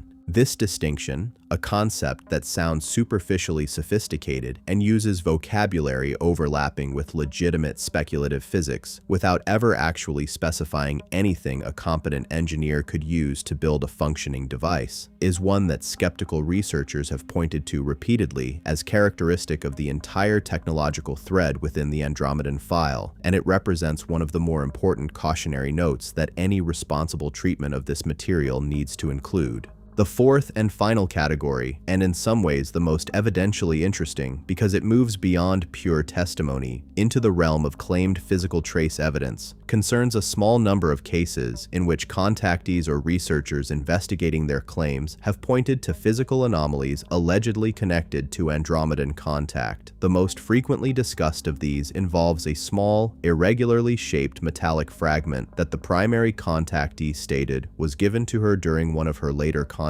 sessions, which she subsequently submitted through an intermediary researcher for independent laboratory analysis on two separate occasions roughly a decade apart, using two different analytical facilities that were not informed of the sample's claimed origin. Both analyses, according to documentation that has been reviewed by a number of independent researchers over the years, identified the fragment's composition as an alloy of bismuth, tin, and a small trace percentage of an element. The second, more advanced analysis identified more precisely than the first, with both reports noting an unusual and difficult to explain internal crystalline structure inconsistent with standard commercial or industrial manufacturing processes known to either laboratory at the time of analysis. Skeptics have pointed out, correctly, that unusual crystalline structure in a small metallic sample, while genuinely interesting from a materials science standpoint, falls well short of proving anything about the sample's ultimate origin, and that specialized or experimental alloys with unusual internal structure can and do exist through entirely terrestrial, industrial, or laboratory processes that a standard commercial analysis lab might not immediately recognize. Proponents of the Andromedan file counter that the persistence of an unexplained result across two independent analyses conducted a decade apart using improved instrumentation, the second time, without either lab ever successfully identifying a conventional source or manufacturing process for the sample, is a genuinely unusual outcome that deserves more attention than it has received from the broader scientific community, which has, it must be said honestly, shown essentially no interest in investigating this or any other physical trace evidence connected to the Andromedan file, a fact that proponents attribute to institutional bias against the subject matter generally, and that skeptics attribute to the broader scientific community correctly recognizing that a single unexplained lab result, unaccompanied by any other verifiable evidence, does not meet the bar required to justify further institutional investment of time or resources. Taken together, these four categories, perceptual training, civilizational history, and cross-referencing with other files in this catalog, Technological concepts that sound sophisticated without ever quite specifying anything testable, and a single, genuinely puzzling, but far from conclusive piece of physical trace evidence constitute the substantive core of what the Andromedan file actually contains once the material is examined closely rather than absorbed through the more sensationalized, secondhand summaries that dominate popular treatment of this particular contact narrative. It is, on balance, a file that rewards close reading with genuine complexity and internal consistency, while simultaneously presenting some of the clearest and most legitimate grounds for skepticism found anywhere in this 5-part catalog, precisely because the sheer volume and specificity of the claims involved creates correspondingly more surface area for both genuine corroboration and unconscious or deliberate embellishment to occur. Before we leave the Andromedan file behind and move to the 5th and final race in this catalog, we will spend the opening of our next part addressing directly the most common and most serious objection raised against this entire body of testimony: the sheer implausibility, under any currently understood physics, of sustained, two-way contact being maintained across a distance of 2.5 million light-years, and what the Andromedan testimony itself has to say, however speculatively, about how that objection might be answered. The distance objection deserves to be taken seriously rather than waved away, because it is, in genuinely honest terms, the single strongest argument against the Andromedan file as a literal account of physical contact with beings originating in another galaxy.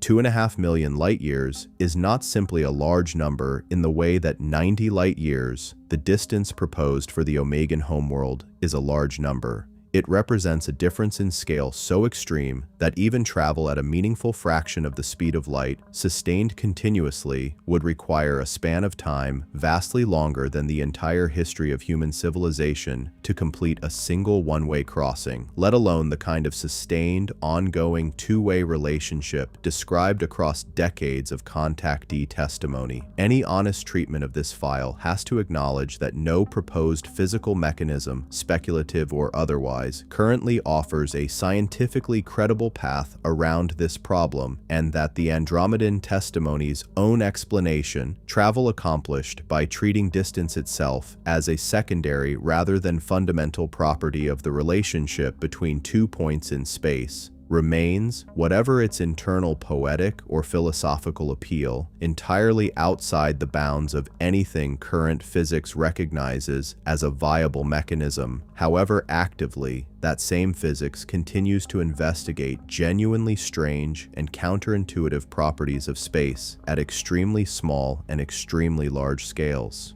Researchers who continue to take the Andromedan file seriously despite this problem generally take one of two positions in response. The first, more common position, essentially concedes the point on physical grounds, while arguing that the value of the testimony lies elsewhere, in the internal consistency of the instructional material, in the reported psychological and perceptual effects experienced by contactees, and in the smaller pieces of physical trace evidence discussed in the previous part of this program. Treating the specific claim of literal travel from the Andromeda galaxy as either a metaphorical or symbolic framing adopted by the contactees themselves, consciously or unconsciously, to describe an experience whose actual nature and origin may be considerably stranger and less literal than a straightforward interstellar visitation narrative. Under this reading, the name Andromedan becomes less a literal claim of galactic origin and more a kind of experiential shorthand, and researchers holding this position tend to treat the file as evidentially closer, in certain respects, to the Etherian material discussed earlier in this program than to the more straightforwardly physical Omegan and Venusian files, despite the very different surface presentation of the testimony in each case. The second, considerably smaller and more speculative position within this research community holds that the distance problem, while real, is not necessarily fatal, on the grounds that a civilization sufficiently advanced beyond current human technological understanding might have access to physical principles genuinely outside the scope of what contemporary human physics has yet discovered or confirmed. and that dismissing the Andromedan travel claim purely on the basis of currently understood physical limits risks repeating a pattern of premature scientific dismissal that has occurred at earlier points in the history of science, when phenomena later confirmed to be real were initially rejected because they appeared to violate the physical understanding of their era. This is, it must be said clearly, a considerably weaker argument than it might first appear, since an appeal to unknown future physics can, in principle, be used to justify almost any claim regardless of its actual merit, and researchers holding the first, more conservative position within this field have generally and fairly criticized this second position on exactly those grounds. It is presented here not because this program endorses it, but because it represents a genuine and recurring position within the community of people who study this material closely, and a complete account of the Andromedan file would be incomplete without acknowledging that this tension between physical plausibility and testimonial richness remains, honestly, unresolved at the very center of the file, the Alpha Centaurians. With that tension acknowledged directly rather than smoothed over, we bring the Andromedan file to a close and turn to the fifth and final race in this catalog, a race whose proposed point of origin returns us to a scale of distance far more comparable to the Omegan file than to the galactic claims just discussed, and whose testimony, perhaps not coincidentally, tends to strike even skeptical researchers as somewhat more grounded and easier to take seriously on its own narrow terms, whatever one ultimately concludes about its accuracy. The Alpha Centaurians take their name from the closest star system to our own, a triple star system roughly 4¼ light years from Earth, consisting of two sun-like stars orbiting one another closely, along with a much smaller and dimmer red dwarf companion. This proximity has made Alpha Centauri for essentially the entire history of both serious astronomical speculation about extraterrestrial life and the more informal folklore of contactee culture, the single most obvious and most frequently proposed candidate for a nearby inhabited system, long before any of the modern exoplanet detection techniques that have, in recent decades, begun to give astronomers actual, if still limited, data about what kind of planets might exist within that system at all. The claims associated with the Alpha Centaurians in the broader contactee and UFO literature significantly predate this modern astronomical data, with the earliest recognizable testimony emerging in roughly the same period as the original Venusian contact claims of the 1950s, though the Alpha Centaurian file has followed a notably different trajectory since then, never achieving quite the same level of public notoriety as the golden-haired Venusian archetype, but also never being as thoroughly and publicly discredited, in part because it made considerably more modest and more easily defensible claims from the outset. The earliest Alpha Centaurian testimony, gathered from a small number of independent witnesses across different countries during the 1950s and early 1960s, is notably sparse compared to the elaborate detail found in the Venusian and later Andromedan files, consisting largely of brief encounter reports describing tall, pale, remarkably calm figures who communicated only minimal information about themselves beyond identifying their system of origin, offering little of the extended instructional or philosophical content that characterizes the Andromedan testimony or the more richly developed physical and social description found in the Omegan and Venusian files. This relative sparseness, researchers have noted, has had the somewhat paradoxical effect of making the early Alpha Centaurian file both less compelling as a piece of narrative and, in the view of some researchers, more credible as a piece of evidence, on the theory that a body of testimony offering less colorful and less easily embellished detail is correspondingly less likely to have been consciously fabricated or unconsciously elaborated over time by witnesses seeking to construct a more satisfying story. It was not until the 1970s that the Alpha Centaurian file began to develop the more substantial body of testimony that characterizes the modern version of this file, driven largely by a shift in astronomical understanding of the Alpha Centauri system itself, as improved observational techniques began to clarify the orbital dynamics of the system's two main stars and raise genuine, still unresolved scientific questions about whether stable planetary orbits could exist within a system where two sun-like stars orbit one another as closely as they do in this particular case. This scientific uncertainty, rather than undermining the plausibility of the Alpha Centaurian testimony, appears to have had the opposite effect within the community of researchers and contactees interested in the subject, as later testimony began incorporating increasingly specific claims about exactly how a habitable world might exist within such a dynamically complex system. Claims that, as we will see when we continue this program in the next part, turn out to intersect in genuinely interesting ways with legitimate orbital mechanics research conducted decades after the earliest Alpha Centaurian testimony was first recorded. We will pick up the Alpha Centaurian file in full in our next part, examining the specific orbital and planetary model that later testimony proposes for their homeworld, the physical and social description of the Alpha Centaurians themselves, as it developed through the more substantial body of contact claims gathered from the 1970s onward, and a particularly significant and comparatively well-documented incident from the early 1990s involving an amateur radio operator's reported reception of a structured signal that some researchers consider the strongest single piece of evidence in the entire Alpha Centaurian file, and that others have argued represents nothing more than a sophisticated but entirely terrestrial hoax that has never been definitively traced to its source.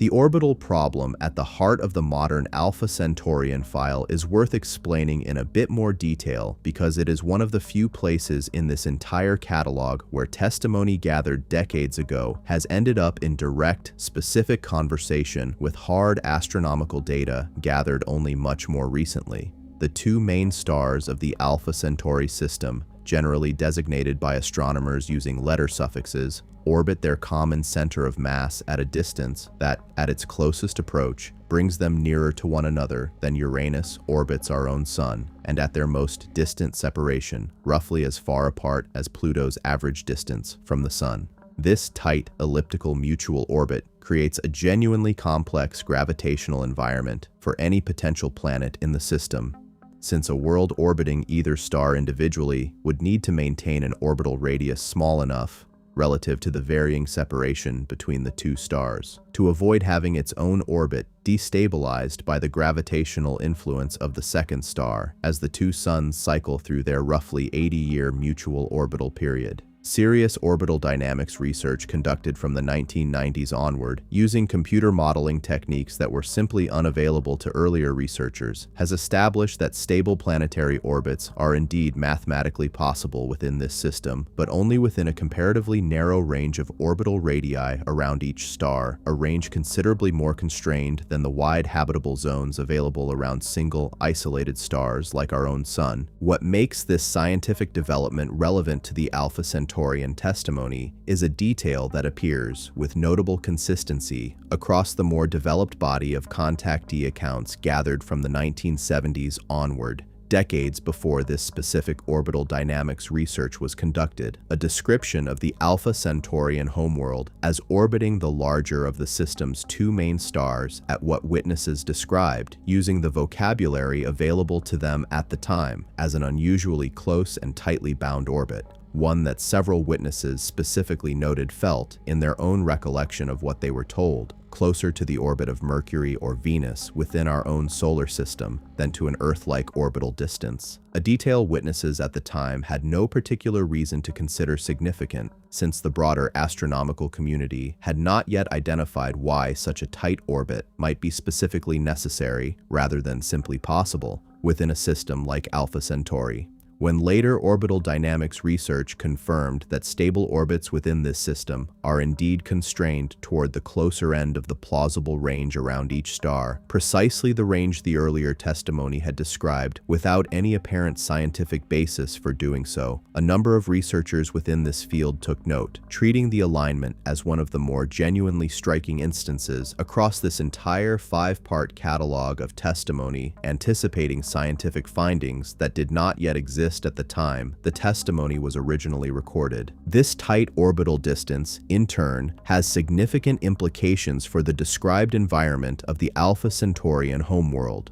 implications that the later testimony addresses with a level of internal physical consistency that researchers have found notably higher than in several of the other files discussed in this program. A world orbiting close enough to a sun-like star to maintain a stable orbit within the described constraints would receive substantially more stellar radiation than Earth receives from our own sun, and the Alpha Centaurian testimony consistently describes a homeworld environment shaped directly around this reality, a described atmosphere notably denser than Earth's own, providing greater protection against the increased radiation load, and a described surface environment characterized by extensive cloud cover, considerably more reflective and more consistently overcast than typical conditions on Earth, functioning, according to several witnesses' understanding of what they were told, as a natural mitigation against the intensity of a sun that would otherwise render the surface considerably less hospitable than the described conditions actually are. The Alpha Centaurians themselves, as described across this later and more developed body of testimony, are physically among the more conventionally humanoid of the 5 races in this catalog,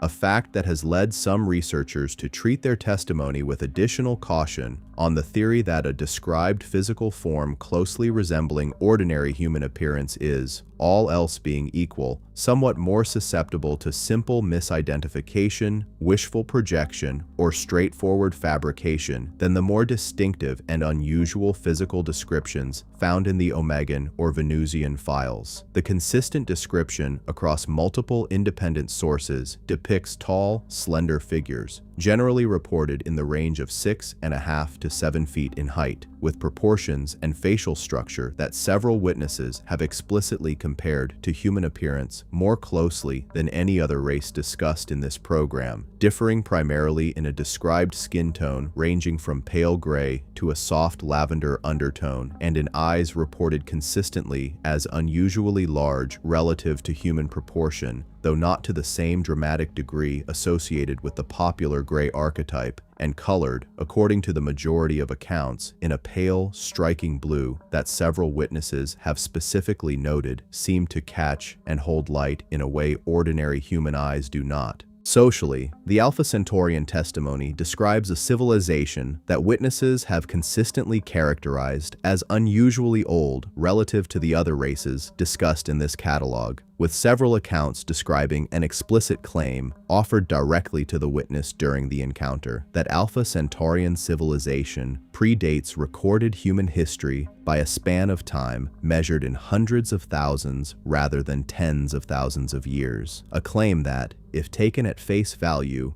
would make them by a significant margin the oldest civilization referenced anywhere in this 5-part catalog, older even than the deep time claims occasionally attached to the more speculative fringes of the Omegan file.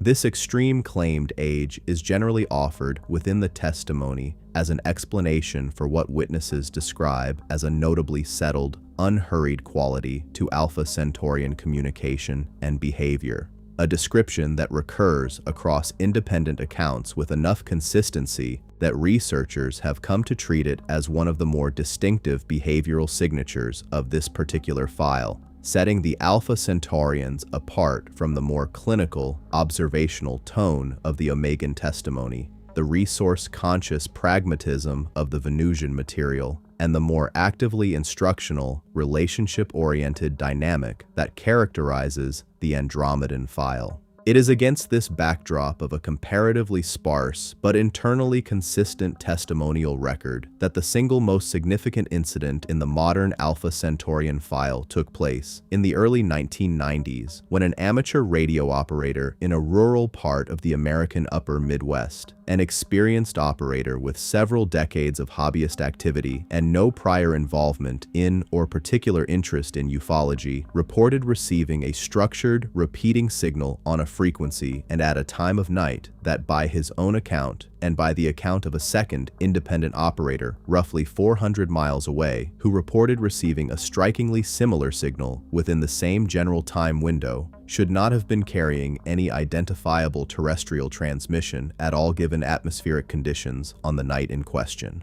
Both operators, working independently and initially unaware of one another's experience, recorded portions of the signal using equipment available to them at the time, and both, in statements given separately to investigators who took an interest in the case after it began circulating within amateur radio hobbyist circles, described a signal structure that neither could match to any known terrestrial broadcast, military, or amateur transmission protocol they were familiar with, despite their considerable combined experience, consisting of a repeating sequence of tones that, when later analyzed by a small number of independent researchers with relevant technical backgrounds, appeared to encode a mathematically structured pattern bearing a notable resemblance in its underlying logical structure, though not in its specific content, to the kind of self-referential, prime number-based signaling structure that has long been proposed within mainstream academic discussions of how a genuinely alien intelligence might attempt to signal its artificial, non-natural origin to a receiving civilization unfamiliar with its specific language or culture. We will examine this signal, its subsequent analysis, and the considerable and still unresolved debate over its authenticity in detail as we continue this program in the next part,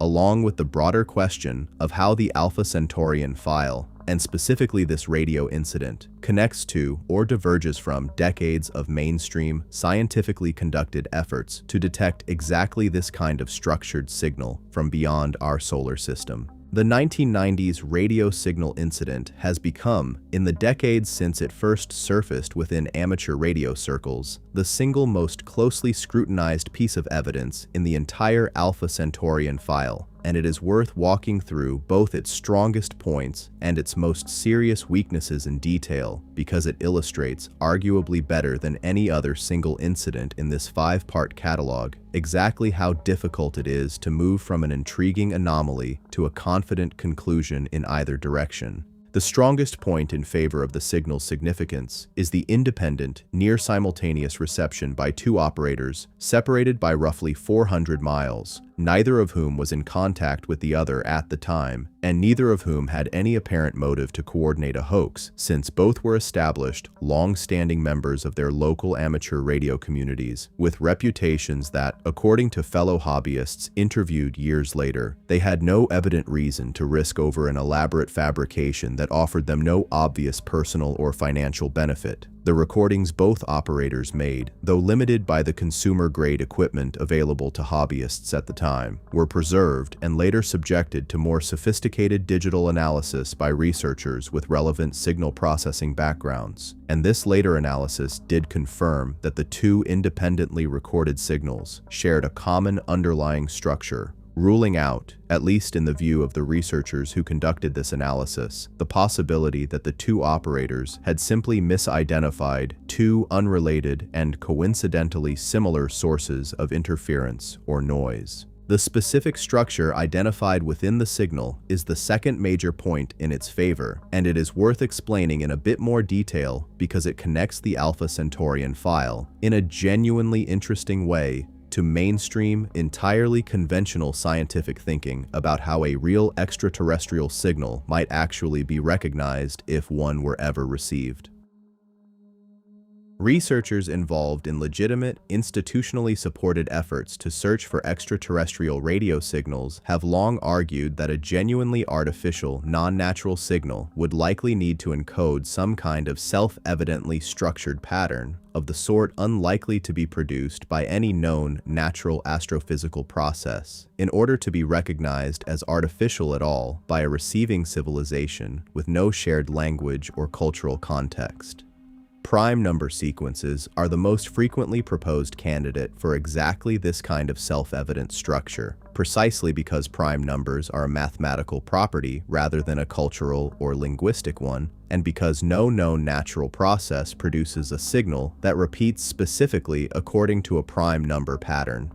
The analysis conducted on the 1990s recordings identified, according to the researchers who performed it, a repeating tonal sequence whose timing intervals corresponded with what these researchers described as a striking degree of consistency to the first several prime numbers, a finding that, if accurately characterized, would represent exactly the kind of deliberately structured, artificially imposed signal that mainstream signal detection science has long theorized a genuine extraterrestrial transmission might contain. Against these 2 points in the signal's favor, however, stand several serious and unresolved weaknesses that any honest treatment of this incident has to address directly rather than passing over quickly.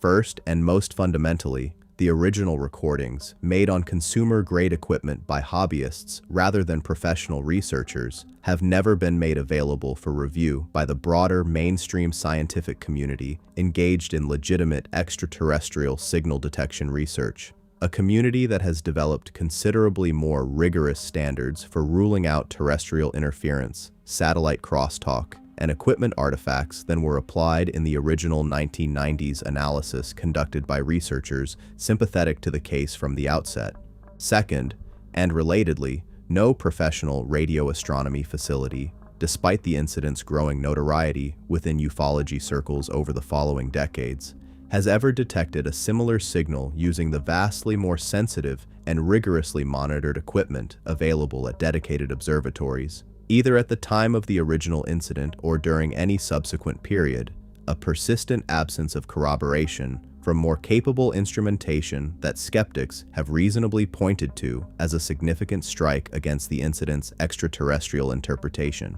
Third, prime number patterned signals, while genuinely unlikely to occur naturally, are not beyond the capability of a terrestrial hoax perpetrated by someone with even modest technical knowledge and access to basic radio transmission equipment, and the specific frequency and timing of the original 1990s signal has never been definitively traced to rule out a mundane terrestrial origin, whether an elaborate deliberate hoax or, perhaps more likely given the two operators' own apparent lack of motive, an unrelated third-party transmission of either accidental or deliberately misleading origin that happened to reach both operators' locations under unusual atmospheric propagation conditions that night. Taken together, this incident occupies a position within the Alpha Centaurian file similar in certain respects to the Omegans sonar contact and the Venusian balloon telemetry anomaly discussed earlier in this program, a piece of evidence involving credible, professionally experienced witnesses and genuinely puzzling recorded data, which nonetheless falls well short of the kind of rigorous, independently repeatable confirmation that would be required to move it from the category of unresolved anomaly into the category of confirmed contact.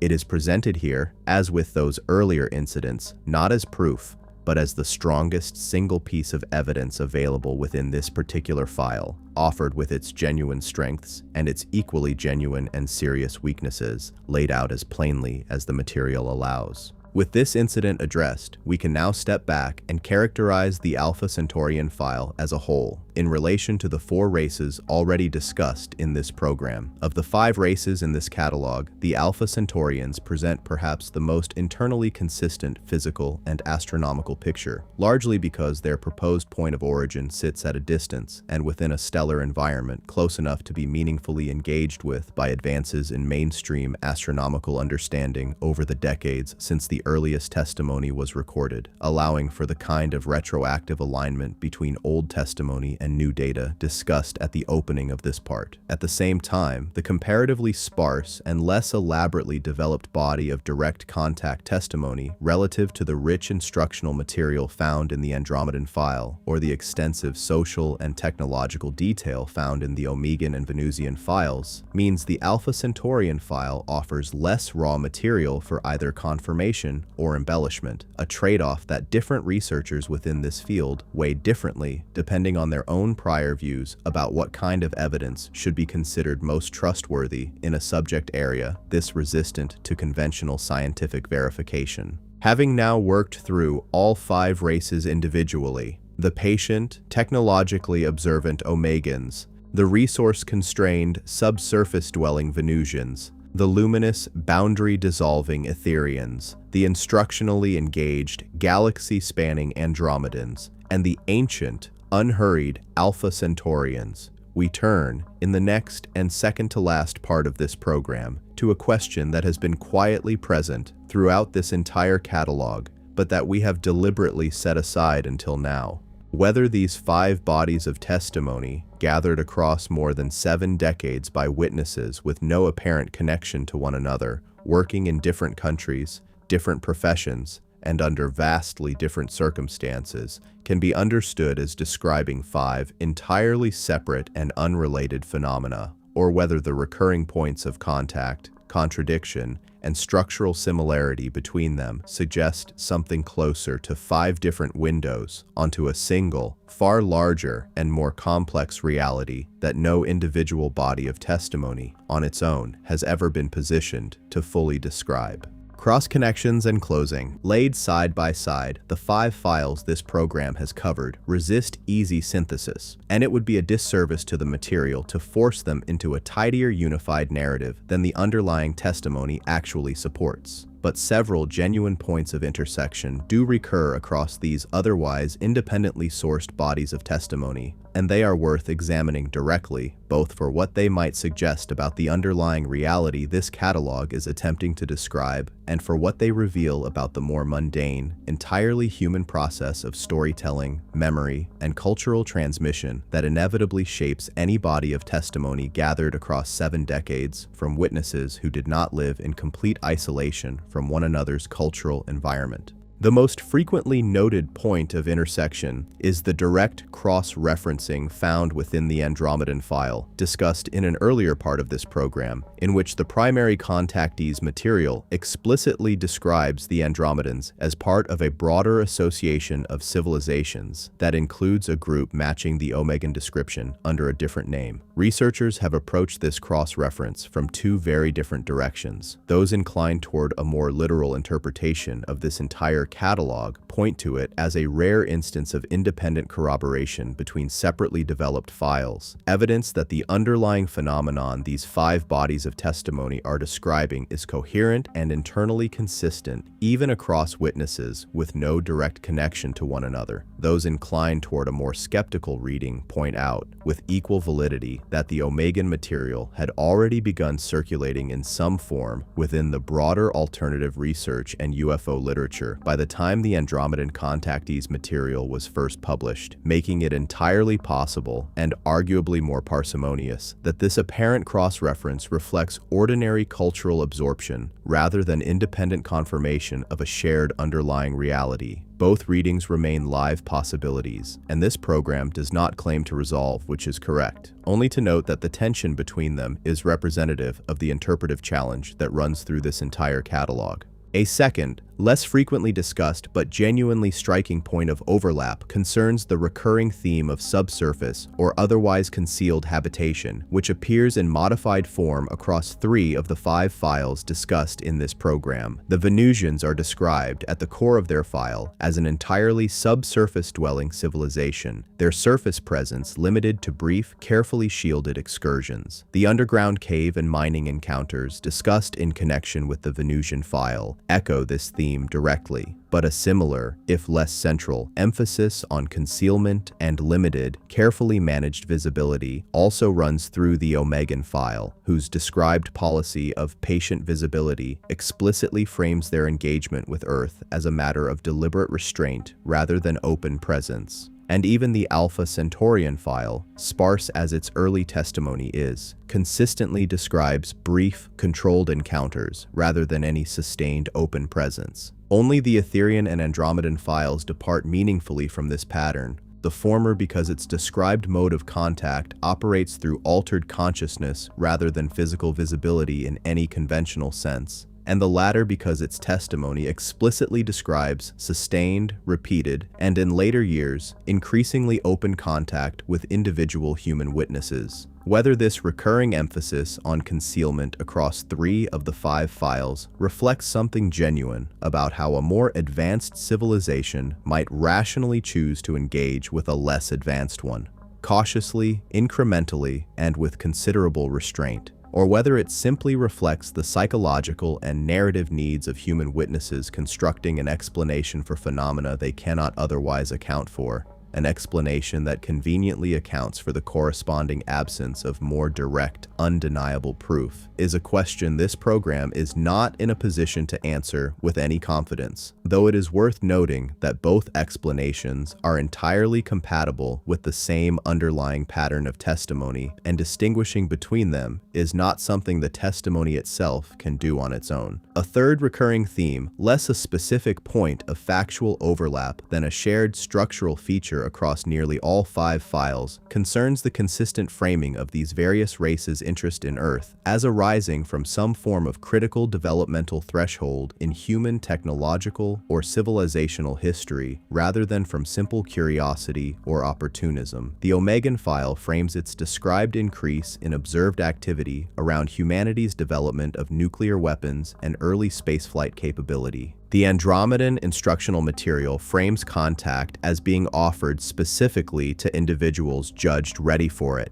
implying an underlying developmental framework governing when and how contact occurs more broadly. Even the more fragmentary Alpha Centaurian testimony includes occasional references to humanity being observed with particular interest during periods the witnesses associated, in hindsight, with significant technological transition. This recurring threshold framing is worth flagging directly because it maps unusually closely onto a pre-existing and much older cultural narrative, one that long predates any of the specific testimony discussed in this program. The idea, present across a wide range of religious, mythological, and later science fiction traditions, that humanity's coming of age as a technological species will eventually be met,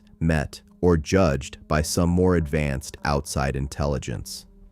Researchers skeptical of this entire catalog point to the consistency of this threshold framing as one of the clearer indications that human cultural expectation, rather than independent observation of any actual outside phenomenon, may be doing much of the work in shaping how witnesses across all 5 files have interpreted and reported their experiences, since a pre-existing cultural expectation that contact will coincide with civilizational milestones would naturally lead witnesses, consciously or not, to notice and remember anomalous experiences that occurred near such milestones more readily than anomalous experiences occurring during more ordinary, uneventful periods. A fourth point worth addressing directly, because it is one of the more uncomfortable aspects of this entire catalog for anyone hoping for a cleanly consistent unified picture, concerns the significant points of outright contradiction between certain files, rather than mere difference in emphasis or detail. The Omegan files described governance structure, a fluid, rotating council organized around distributed expertise and near-total informational transparency, sits in genuine tension with the far more rigid, hierarchical, resource-conscious caste structure described in the Venusian file, and neither maps particularly well onto the more personally oriented, mentorship-style social dynamic implied by the Andromedan contactee relationships. If all 5 races are understood as separate, independently evolved civilizations, this kind of variation is entirely unremarkable and indeed exactly what one would expect from genuinely distinct societies shaped by different evolutionary and environmental pressures. But it does mean that any effort to synthesize these 5 files into a single coherent picture of a broader, interconnected galactic community of the kind gestured at within the Andromedan material's own internal claims runs into real friction when the specific social and political details across the different files are compared closely against one another, since a genuinely interconnected community of civilizations in regular contact with one another might reasonably be expected to exhibit at least some convergence in social and organizational structure, rather than the wide variation actually documented across these 5 files. It is worth pausing here to address directly a question that has likely occurred to careful viewers throughout this program. Given the significant evidentiary limitations present in every one of these 5 files, the reliance on decades-old testimony, unverifiable personal accounts, and instrumented data that, however genuinely puzzling, has never been independently replicated or confirmed by the broader scientific community, why does this body of material continue to attract serious attention from a persistent, if small, community of researchers, rather than being fully absorbed into the much larger and more thoroughly debunked catalog of UFO-related claims that the broader public has, with considerable justification, learned to treat with default skepticism? The honest answer offered by researchers who have spent significant portions of their careers on this material is not that any single file in this catalog meets a conventional scientific evidentiary standard, because none of them clearly do, but that the specific pattern of partial, non-obvious alignment between old testimony and later, independently developed scientific findings, the Omegan binary star signal's structural resemblance to a real, if unconfirmed, candidate system. The Venusian testimony's anticipation of subsurface geological complexity, later confirmed by orbital radar, the Alpha Centaurian testimony's anticipation of the specific orbital constraints, later identified through legitimate orbital dynamics modeling, occurs with a frequency that these researchers argue exceeds what pure coincidence or lucky guessing would predict, even while acknowledging plainly that this argument falls well short of proof and remains, by its very nature, difficult to evaluate with statistical rigor given the relatively small number of such alignments available for study across the entire catalog. Skeptics, for their part, offer an equally honest and equally serious counterargument, one this program has tried to represent fairly throughout, that human beings are, by a wealth of well-documented psychological research, extraordinarily good at finding meaningful-seeming patterns in retrospect, particularly within a large and loosely defined body of testimony spanning many decades, many witnesses, and many independently interpretable details, and that a determined researcher motivated to find alignment between old testimony and new scientific findings will very often be able to locate it, not because the testimony genuinely anticipated the finding, but because the sheer volume and vagueness of detail available across 70 years of accumulated testimony makes at least some coincidental alignment with subsequent, unrelated scientific developments close to statistically inevitable.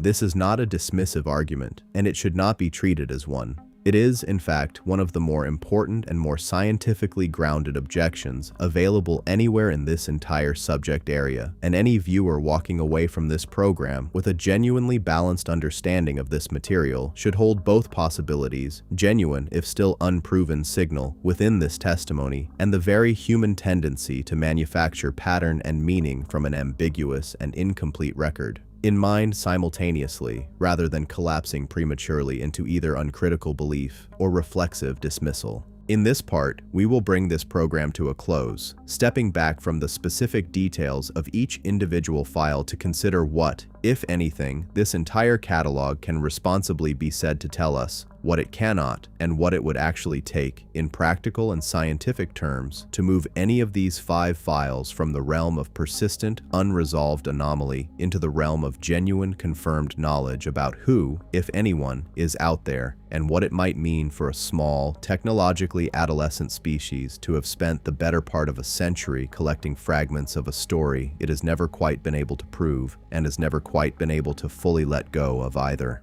Having spent this entire program moving through 5 distinct bodies of testimony, each with its own internal logic, its own strongest pieces of evidence, and its own serious and unresolved weaknesses, it is worth asking directly, in this final part, what would actually need to happen for any one of these 5 files to move from its current status as a persistent, debated anomaly into something closer to confirmed scientific knowledge, because the answer to that question says as much about the current state of this entire field as anything contained in the 5 files themselves. For the Omegan file, the most promising path toward genuine confirmation lies in the original binary star signal itself. and specifically in the continued refinement of astronomical surveys capable of characterizing candidate systems in the direction of Lyra with enough precision to determine whether a planet matching the described profile actually exists there. Modern exoplanet detection technology, which has advanced dramatically since the original 1960s signal was first logged, offers a genuinely testable path forward here in a way that was simply unavailable to earlier generations of researchers working this file, and a definitive detection, or definitive ruling out, of a habitable world within the proposed system would represent real, empirically grounded progress on this specific question,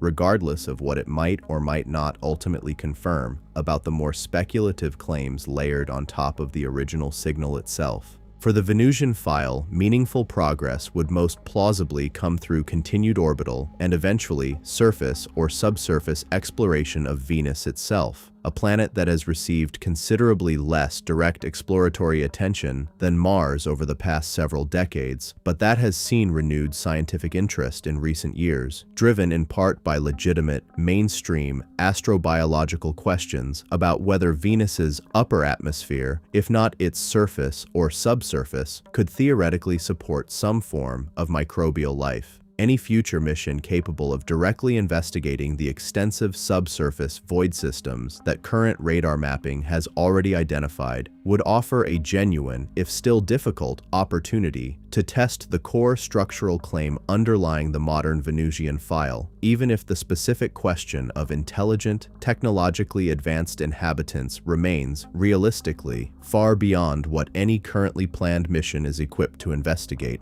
For the Etherian file, the path forward looks quite different from the other four, since it does not depend on astronomical or planetary exploration at all, but on continued, rigorous scientific investigation into the neurological and physiological basis of near-death and altered state experience, a genuinely active area of mainstream medical and psychological research that, regardless of its practitioners' views on any extraterrestrial or extra-dimensional interpretation of this material, continues to generate real data relevant to understanding what does and does not happen to human consciousness under extreme physiological stress. Progress here is more likely to come in the form of a gradually improving scientific understanding of consciousness itself than in the form of any single decisive confirming or disconfirming discovery, and researchers within this specific field have generally been the most comfortable, among all 5 files discussed in this program, with the idea that the ultimate resolution of their subject matter may look less like vindication and more like a genuinely deeper and more nuanced scientific understanding of a real but currently poorly explained aspect of human experience,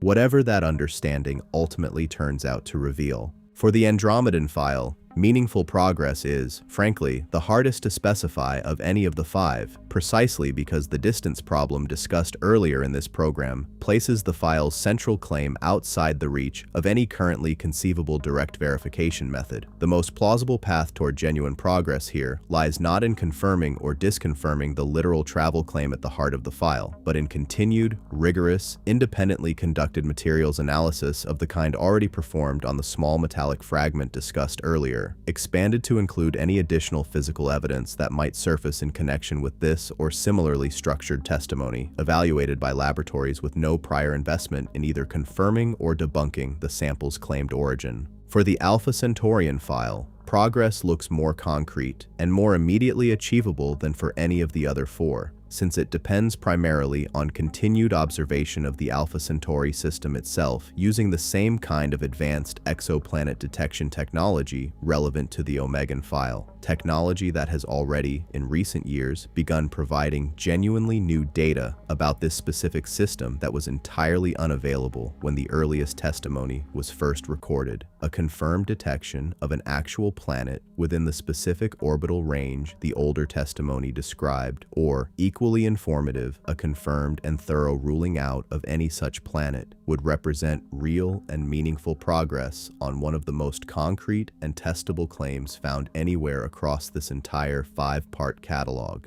What unites all 5 of these paths forward, and what is worth stating plainly as this program comes to a close, is that none of them offer any realistic prospect of fully resolving the underlying question this entire catalog has circled around. Not simply whether life exists elsewhere in the universe, a question the mainstream scientific community increasingly treats as a matter of when rather than if. Given the sheer number of potentially habitable worlds current instruments have already identified, but the much harder and much more specific question of whether the particular beings described across these 5 bodies of testimony, with their described names, their described homeworlds, their described societies and technologies and motivations, actually exist and actually have been engaging in whatever limited and careful way the testimony describes with human beings across the past 7 decades. That is a claim that current science, for all its genuine and rapid progress on the broader question of extraterrestrial habitability, is simply not yet equipped to confirm or definitively rule out, and viewers of this program should be wary of anyone, in either direction, who claims otherwise with more confidence than the actual state of the evidence supports.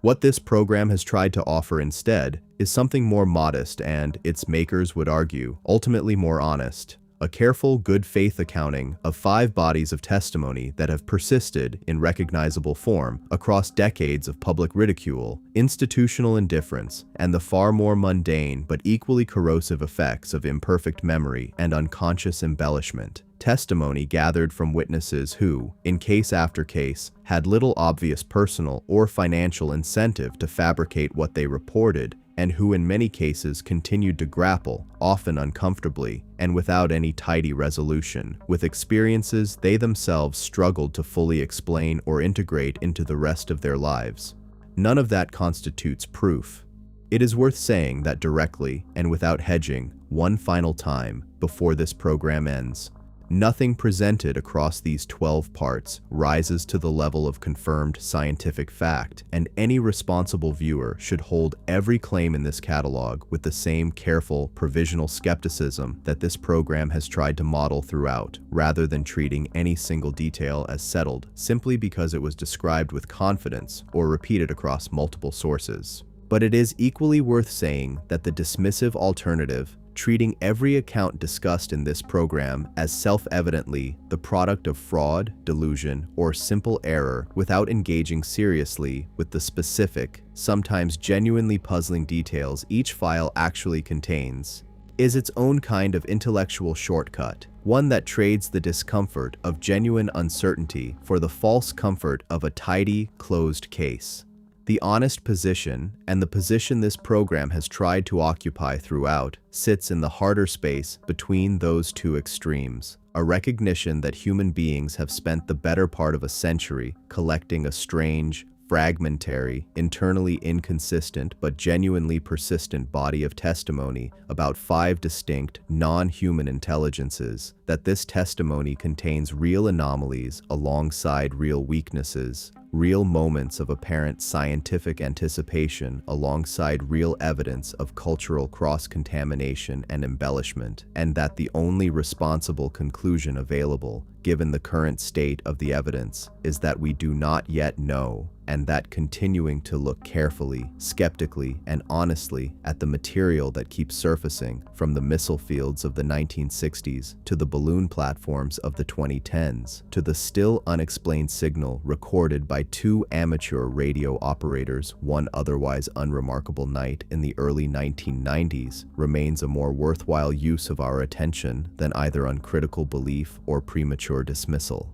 Whether the Omegans, the Venusians, the Etherians, the Andromedans, and the Alpha Centaurians turn out to be real civilizations, quietly watching a younger species find its way, or whether they turn out to be something closer to a shared human story, built collectively and unconsciously over decades by witnesses reaching for language to describe experiences that some other, still poorly understood aspect of the human mind or the physical universe genuinely produced. The fact that this particular story has proven so durable, so resistant to full explanation, and so strangely consistent across witnesses who never knew one another, is itself a fact worth sitting with. somewhere between the missile installation in 1967 and the deep ocean thermal vents of 2003, between a golden-haired figure in the Mojave Desert and a hospice room in the Pacific Northwest, between a 2.5 million light-year claim that no known physics can explain, and a radio signal that two strangers 400 miles apart both heard on the same otherwise ordinary night, there is a story that a great many careful, skeptical, professionally credentialed people have looked at closely and found themselves unable to fully close the file on. That, more than any single piece of evidence contained in any one of these 5 accounts, is what makes this catalog worth taking seriously and worth returning to, even in the absence of the proof that would finally put the question to rest one way or the other. We began this program by setting aside the 3 archetypes that have absorbed nearly all of the public's attention on this subject, in order to make room for a different, less familiar catalog. 5 names, 5 bodies of testimony, 5 independently developed accounts of contact that surfaced across 7 decades in different countries among witnesses with no apparent connection to one another. Having now walked through each file in detail and having spent the previous part of this program examining how these 5 accounts intersect,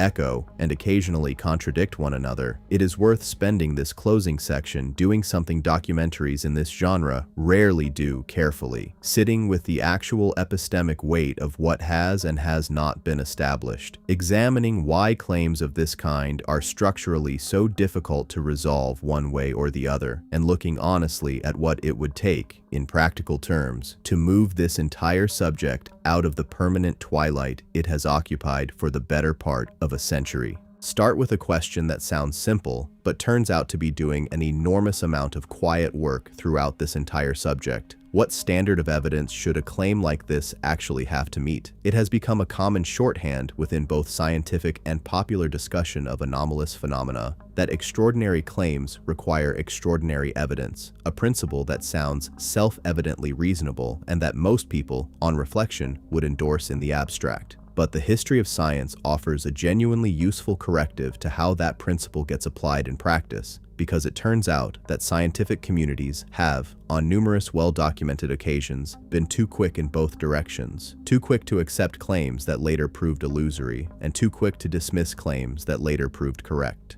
Both failure modes are instructive here, and both deserve to be taken seriously by anyone trying to think clearly about a subject as contested as this one. Consider first the failure mode of premature acceptance, because it offers the clearest cautionary parallel to how a body of testimony like the one covered in this program can develop momentum that outpaces its actual evidentiary foundation.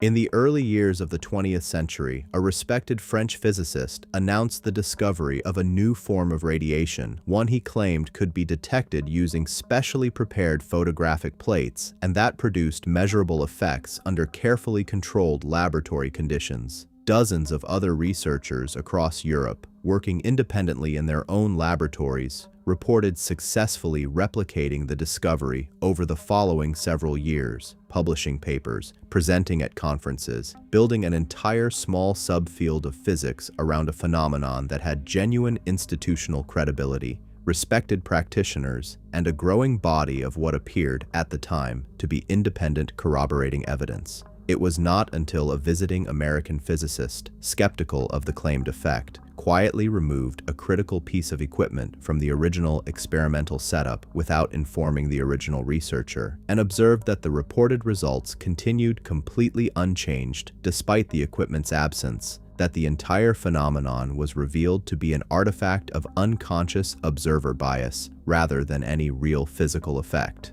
The original researcher, by all accounts a serious and honest scientist, rather than a deliberate fraud, had simply seen what he expected to see under difficult, subjective observing conditions, and dozens of other serious, honest scientists across an entire continent had done the same. This episode is worth holding in mind throughout any evaluation of witness testimony, including the testimony discussed across this entire program, because it demonstrates clearly that sincerity, professional credibility, and even successful replication by multiple independent observers are not, on their own, sufficient to establish that a claimed phenomenon is real when the underlying observational method is subjective, difficult, and susceptible to expectation effects. A second and closely related historical parallel involves the study of a distant planetary neighbor rather than a laboratory phenomenon, and it maps even more directly onto the subject matter of this program. In the final decades of the 19th century, a well-respected American astronomer, using a large and genuinely excellent telescope he had built specifically for the purpose, reported observing an extensive network of long, straight lines crossing the surface of Mars, which he interpreted in a series of widely read and highly influential books as artificial canals constructed by an advanced, water-starved civilization attempting to distribute meltwater from the planet's polar ice caps across an increasingly arid world. This was not a fringe claim advanced by an amateur. It came from a credentialed, well-funded, professionally respected observer, and it captured public and even a fair amount of scientific imagination for a generation, shaping science fiction, public expectation, and even serious academic discussion about the likelihood of intelligent Martian life for several decades.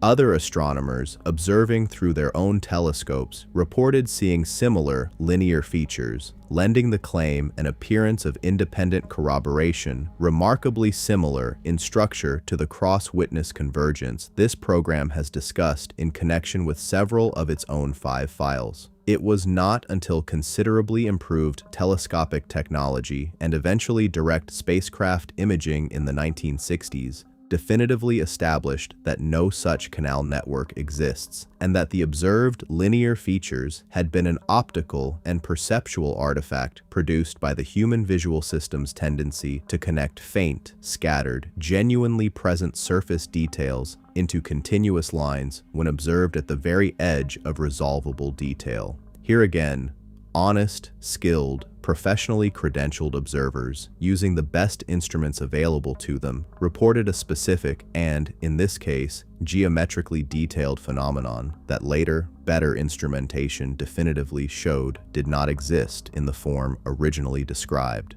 These 2 historical episodes are offered here not to suggest that the 5 files discussed throughout this program are certainly comparable failures of the same kind, but because they establish with real historical weight that the 2 most common objections a skeptic might raise against this program's material, that professional credibility and sincerity do not guarantee accuracy, and that independent-seeming corroboration between multiple witnesses can itself be an artifact of a shared perceptual or cognitive bias rather than genuine evidence of an external, objectively real phenomenon, are not merely abstract philosophical concerns. They are demonstrated, repeated features of the actual history of careful, honest scientific observation, occurring even among trained specialists using purpose-built instruments under far more controlled conditions than most of the testimony discussed in this program was gathered under. But the historical record cuts the other way as well, and it would be equally dishonest to let the 2 cautionary episodes above stand without their necessary counterweight.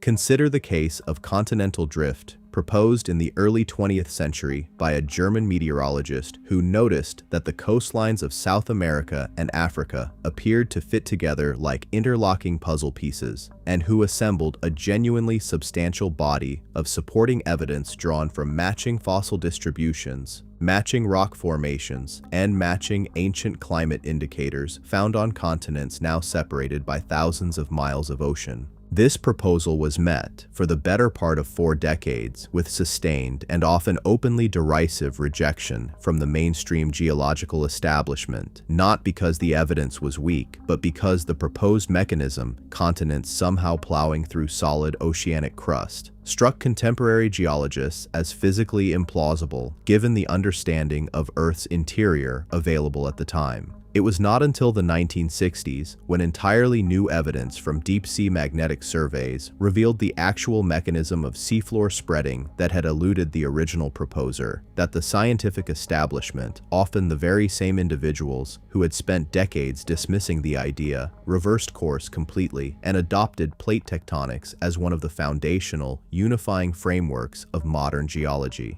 The original researcher, notably, did not live to see this vindication, having died still widely regarded within his own field as a fringe figure whose broadly correct observations had been packaged with an incorrect and easily dismissed mechanism. This second historical pattern, premature and ultimately incorrect dismissal rather than premature and ultimately incorrect acceptance, is the pattern that researchers sympathetic to the material in this program point to when arguing that institutional skepticism, however well-intentioned and however statistically justified as a general default, is not infallible either, and that a body of testimony can in principle contain a genuine signal even while being wrapped in an incorrect, implausible, or simply unprovable proposed mechanism. In much the same way, the correct observation of matching continental coastlines was, for decades, inseparable in the scientific mainstream's judgment from an incorrect and physically dubious proposed explanation for how those coastlines came to match.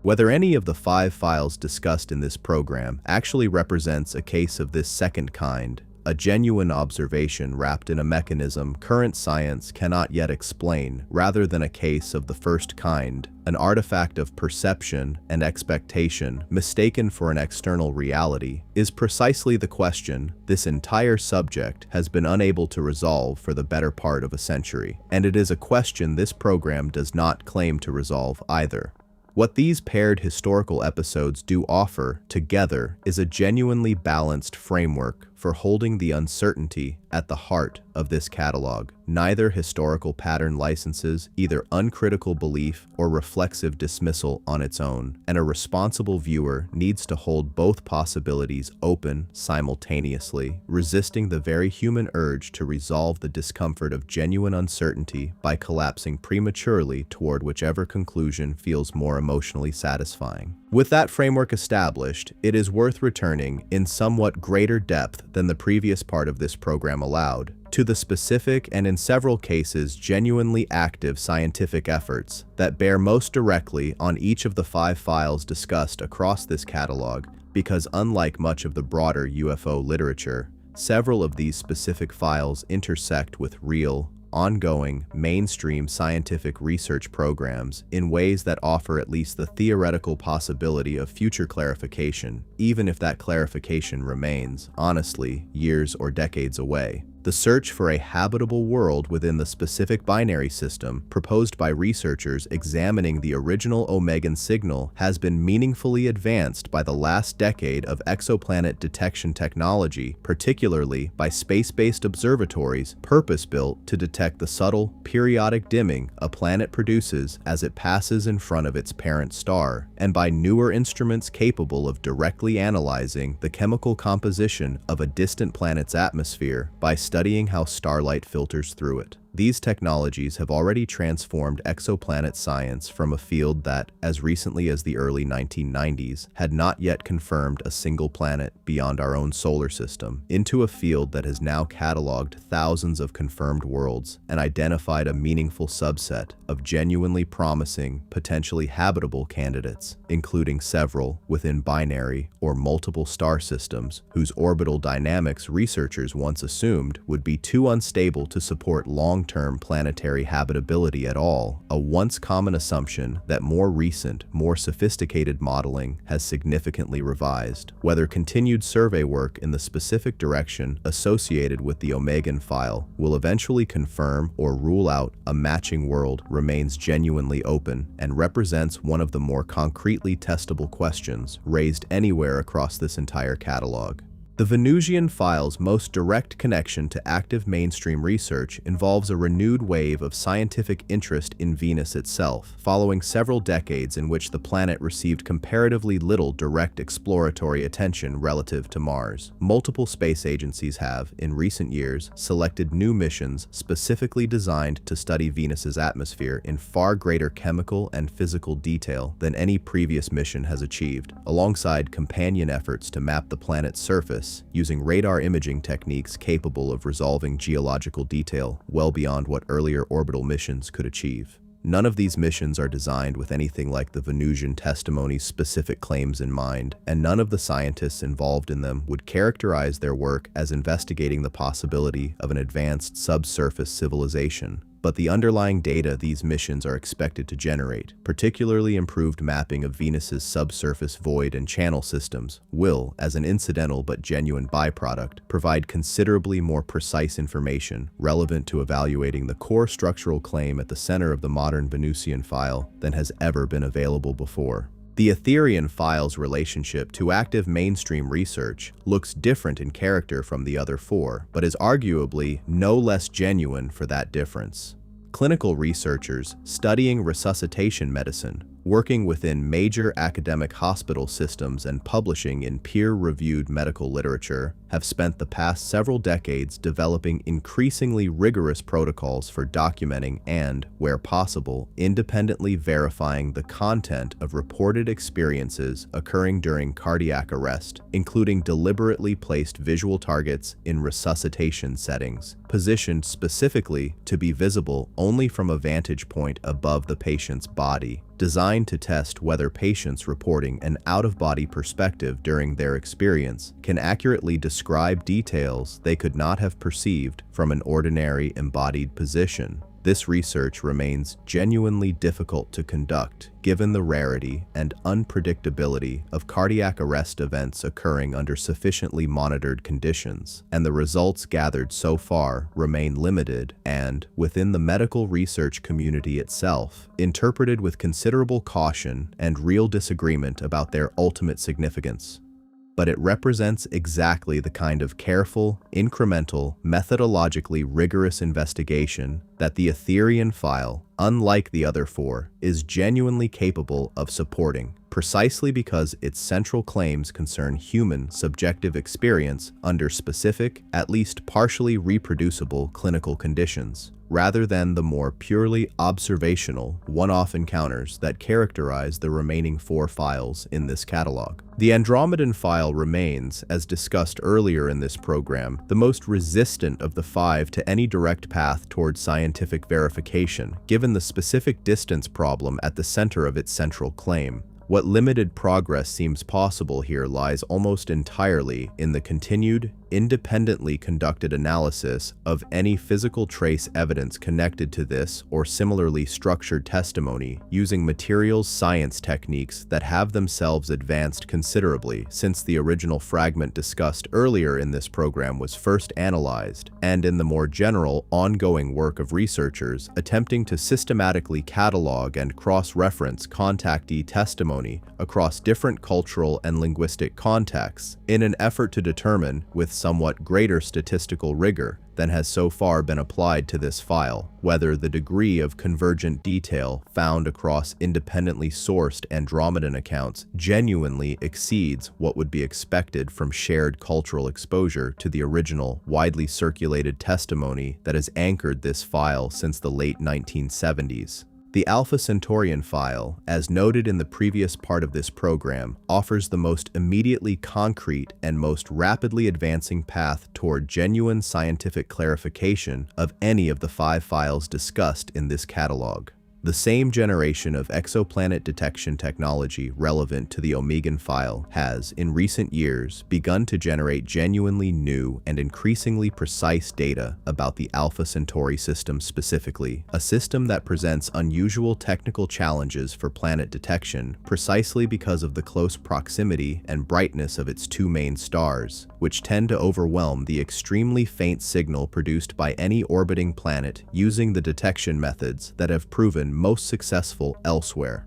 Specialized instruments and observational campaigns designed specifically to overcome this challenge, developed and refined over the past decade, represent a genuine and active frontier of exoplanet research, one that happens to bear directly, if entirely by scientific coincidence, rather than by any design connected to this program's subject matter, on one of the most concretely testable claims found anywhere across this entire five-part catalog: whether a planet exists within the specific tight orbital range that decades-old testimony described, long before any orbital dynamics modeling had established why such a range might be necessary at all. Stepping back from the specific evidentiary status of each individual file, it is worth situating this entire catalog within a much older and much broader scientific question that has occupied physicists, astronomers, and biologists for the better part of a century, entirely independent of any UFO testimony. If the universe is as vast and as old as modern cosmology indicates, and if the basic chemical building blocks of life appear to be genuinely common throughout it, why has humanity, after decades of increasingly capable searching, found no unambiguous evidence of any other intelligent civilization at all? This question, first posed with real scientific force by a physicist musing informally over lunch with colleagues in the 1950s, has since generated an entire subfield of serious academic inquiry, producing a wide range of proposed explanations, several of which map onto the material in this program with an interest that is worth exploring directly. Not because doing so proves anything about the 5 files discussed here, but because it places this catalog within a genuine, ongoing, and entirely legitimate scientific conversation rather than leaving it isolated within the more marginal territory of ufology alone. One prominent category of proposed explanation, generally grouped under the heading of the Great Filter, holds that some extraordinarily difficult evolutionary, technological, or civilizational threshold exists somewhere along the path from simple chemistry to a mature, long-lived interstellar civilization, a threshold so difficult to pass that the vast majority of life-bearing worlds throughout the universe either never develop intelligence at all or develop intelligence and technology but fail to survive the transition to genuine long-term civilizational stability, destroying themselves through war, environmental collapse, or some other self-inflicted catastrophe before ever becoming capable of interstellar contact. Under this framework, humanity's apparent isolation reflects not the absence of other intelligent life throughout cosmic history, but the extreme rarity of any civilization successfully passing through this filter, a sobering possibility that carries the additional unsettling implication that humanity itself may not yet have safely passed through it, and that the specific historical period covered by much of the testimony in this program,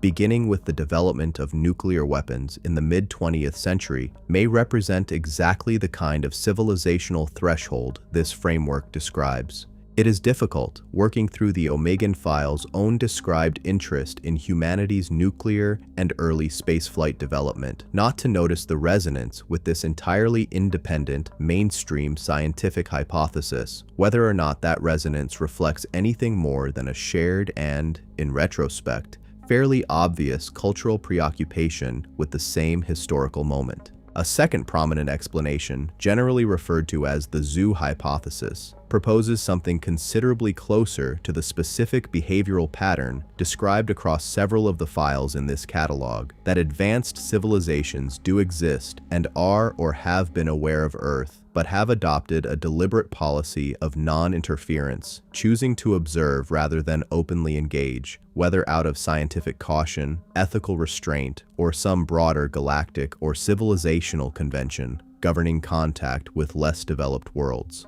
This hypothesis has been taken seriously enough within mainstream astrobiological and futures-oriented academic circles to generate genuine scholarly discussion and debate, entirely independent of any UFO-related testimony, precisely because it offers a logically coherent explanation for the specific combination of circumstances that defines the entire search for extraterrestrial intelligence as currently practiced, a universe old enough and large enough that advanced civilizations plausibly exist, combined with a total absence of the kind of unambiguous, large-scale contact that might be expected if such civilizations behaved with anything like the technological confidence and expansionist tendencies that have characterized human civilization's own recent history. The Omegan files described policy of patient visibility, and the more general emphasis on concealment and restraint that this program noted in its previous part, recurring across 3 of the 5 files discussed here, maps onto this hypothesis closely enough that it is worth asking directly, one final time, whether that resonance reflects genuine underlying insight independently arrived at by witnesses with no access to this academic literature, or whether it simply reflects the same broader cultural conversation about restraint, contact, and civilizational maturity that has shaped both the academic and the popular imagination on this subject since at least the middle of the 20th century, making convergence between the two considerably less surprising and considerably less evidentially significant than it might first appear. A third explanation worth mentioning briefly, generally referred to as the rare Earth hypothesis, takes the opposite position from both of the explanations above, proposing that the specific combination of astronomical, geological, and biological conditions required to produce and sustain complex intelligent life is so improbable, involving factors ranging from precise orbital stability to plate tectonics to an unusually large moon-stabilizing axial tilt over geological timescales, that Earth itself may be genuinely rare or even unique within the observable universe, rendering the entire question of contact with any other civilization, human adjacent or otherwise, effectively moot regardless of how the Great Filter or Zoo hypothesis frameworks are ultimately resolved. It is worth including this third possibility here, specifically because intellectual honesty requires acknowledging that the most rigorous mainstream scientific opinion on this entire question remains genuinely divided, with serious, credentialed researchers defending positions across this entire range, from confident expectation that intelligent life is common and simply difficult to detect, to genuine scientific openness to the possibility that Earth's biosphere may be a profound cosmic rarity, a range of legitimate expert disagreement that this program's 5 files, whatever one makes of them individually, are ultimately operating within rather than standing entirely apart from. Beyond these broader cosmological frameworks, it is worth turning, in this closing section, to a different and in some ways more immediately relevant body of research. The psychological literature concerning memory, testimony, and the formation of belief under conditions of genuine uncertainty, because this literature bears directly on how the specific accounts discussed throughout this program should be weighed, regardless of one's prior views on the broader extraterrestrial question. Decades of rigorous, well-replicated research within cognitive and social psychology have established, beyond serious scientific dispute, that human memory does not function like a recording device, preserving experience in fixed, retrievable form, but instead functions as a genuinely reconstructive process in which each act of recall involves the brain rebuilding a memory from fragments, a process demonstrably susceptible to distortion introduced by subsequent conversation, subsequent exposure to related information, and the rememberer's own evolving beliefs and expectations about what the original experience meant. This research does not, on its own, prove that any specific account discussed in this program is inaccurate, but it does establish, with real scientific weight, exactly why decades-old testimony, however sincerely offered, deserves to be treated with the specific kind of caution this program has tried to apply consistently throughout. Not because witnesses are assumed to be lying, but because the ordinary, well-documented operation of human memory makes even entirely sincere testimony an inherently imperfect record of whatever original experience, mundane or genuinely anomalous, actually occurred. Closely related to this literature on memory is a body of research concerning what psychologists call source monitoring, the cognitive process by which people distinguish between memories of things they directly experienced, things they were told by others, things they read or saw depicted elsewhere, and things they themselves imagined or dreamed, a distinction that research has repeatedly shown people perform with real but genuinely imperfect accuracy, particularly for emotionally significant or unusual experiences recalled after a significant passage of time. This research offers a specific and important lens through which to reconsider the cross-witness convergence discussed at several points across this program, including the Etherian convergent encounter cases and the broader cross-referencing found within the Andromedan file, because it suggests a genuine, entirely mundane mechanism by which independently reported accounts might come to share specific, striking details without any need to invoke either coordinated fabrication or a genuinely shared external experience. A witness exposed, at some point after their own original experience, to another person's published or informally circulated account, may in later years recall elements of that borrowed account as though they were part of their own original memory, not through any conscious intent to deceive, but through the ordinary and well-documented failure of source monitoring under exactly these conditions. This mechanism does not disprove genuine convergence in any specific case discussed in this program, but it does establish a real, scientifically grounded alternative explanation that any responsible evaluation of this material has to weigh seriously against the more dramatic possibility of independently confirmed contact. It would be incomplete to close this program without acknowledging a genuine and significant shift that has taken place over the past several years in how seriously institutions outside the traditional ufology community have begun engaging with this broader subject area, even though it must be said clearly and immediately that this institutional shift has concerned the general subject of unidentified anomalous phenomena rather than the specific 5 files this program has examined, none of which have received any direct institutional attention of the kind described below. Beginning in the early 2020s, the United States government established a dedicated office operating under official Department of Defense authority, specifically tasked with the systematic collection, investigation, and where possible resolution of reports involving unidentified anomalous phenomena observed by military and government personnel, a development that represented a genuine departure from the more informal, frequently dismissive posture that had characterized official government engagement with this subject for most of the preceding several decades.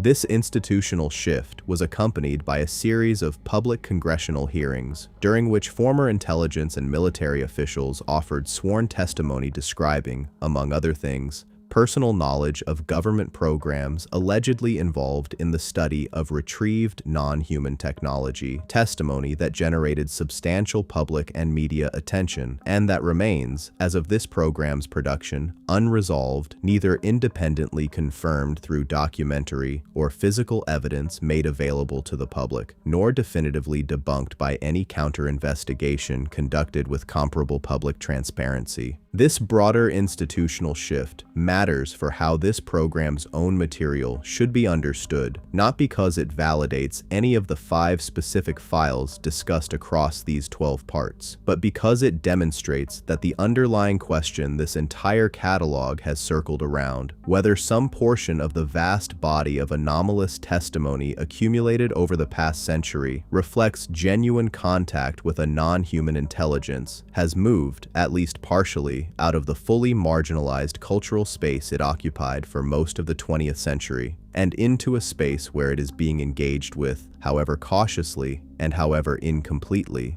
by mainstream institutional actors operating under considerably higher standards of accountability and evidentiary rigor than most of the individual testimony discussed throughout this program was ever gathered under. Whether this institutional engagement eventually produces genuine clarification on any of the 5 files covered here specifically, or whether it remains focused on a broader and differently sourced body of evidence entirely disconnected from the Omegan, Venusian, Etherian, Andromedan, and Alpha Centaurian testimony discussed in this program, is itself an open question, and one this program is not in a position to answer. What can be said, honestly, and without overstatement, as this program comes to its final close, is this: the 5 files examined across these 12 parts do not, individually or collectively, constitute proof of contact with any of the beings they describe. Each file contains genuine, well-documented weaknesses, ranging from the near-total absence of independently verifiable physical evidence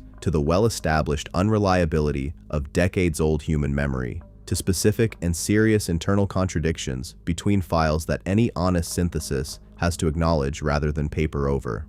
At the same time, each file also contains genuine anomalies that have never been fully or satisfactorily explained through conventional means, despite real good faith attempts by skeptical researchers to do exactly that. Anomalies ranging from unexplained instrumentation data recorded by trained professional witnesses to specific testimonial details that appear, on close examination, to have anticipated later scientific findings the original witnesses had no plausible access to at the time their testimony was first recorded. The honest conclusion, then, is not a conclusion in the traditional sense at all, but a continued and genuinely held state of uncertainty, one this program has tried to model rather than resolve throughout its 12 parts. A recognition that human beings have spent the better part of a century collecting a strange, resistant, only partially explicable body of testimony about 5 distinct non-human intelligences. Testimony that has proven durable enough to survive 70 years of public ridicule, institutional indifference, and the ordinary erosive effects of imperfect memory without ever quite crossing the threshold into confirmed scientific fact, and without ever quite receding into the kind of fully resolved, confidently dismissed footnote that a purely fabricated or purely delusional body of claims would be expected to become over the same span of time. That persistence, more than any single incident, signal, or physical fragment discussed across this entire program, is the strongest argument available for continuing to take this material seriously, carefully, and skeptically in equal measure, rather than closing the file in either direction before the evidence genuinely warrants doing so. Whether the Omegans are still watching from 90 light years away, whether the Venusians remain sealed within their engineered world beneath the clouds, whether the Etherians continue to meet dying and deeply meditating human beings at whatever threshold separates ordinary consciousness from whatever lies beyond it, whether the Andromedans are still, somewhere, choosing new contactees to instruct, and whether a planet genuinely exists in the narrow, tightly constrained orbit around Alpha Centauri that decades-old testimony described before anyone understood why that orbit might be the only one available, remains exactly as unresolved at the end of this program as it was at the beginning. What has changed, if this program has done its job, is not the answer, which remains genuinely unknown, but the quality of the question and the seriousness with which it deserves to continue being asked. This has been 5 alien races you've never heard of. Thanks for watching, everyone. If you enjoyed this video, don't forget to like, subscribe, and hit that notification bell so you never miss an update. Drop a comment below with your thoughts. I love hearing from you. Check out more videos on the screen, and I'll see you in the next one. Take care.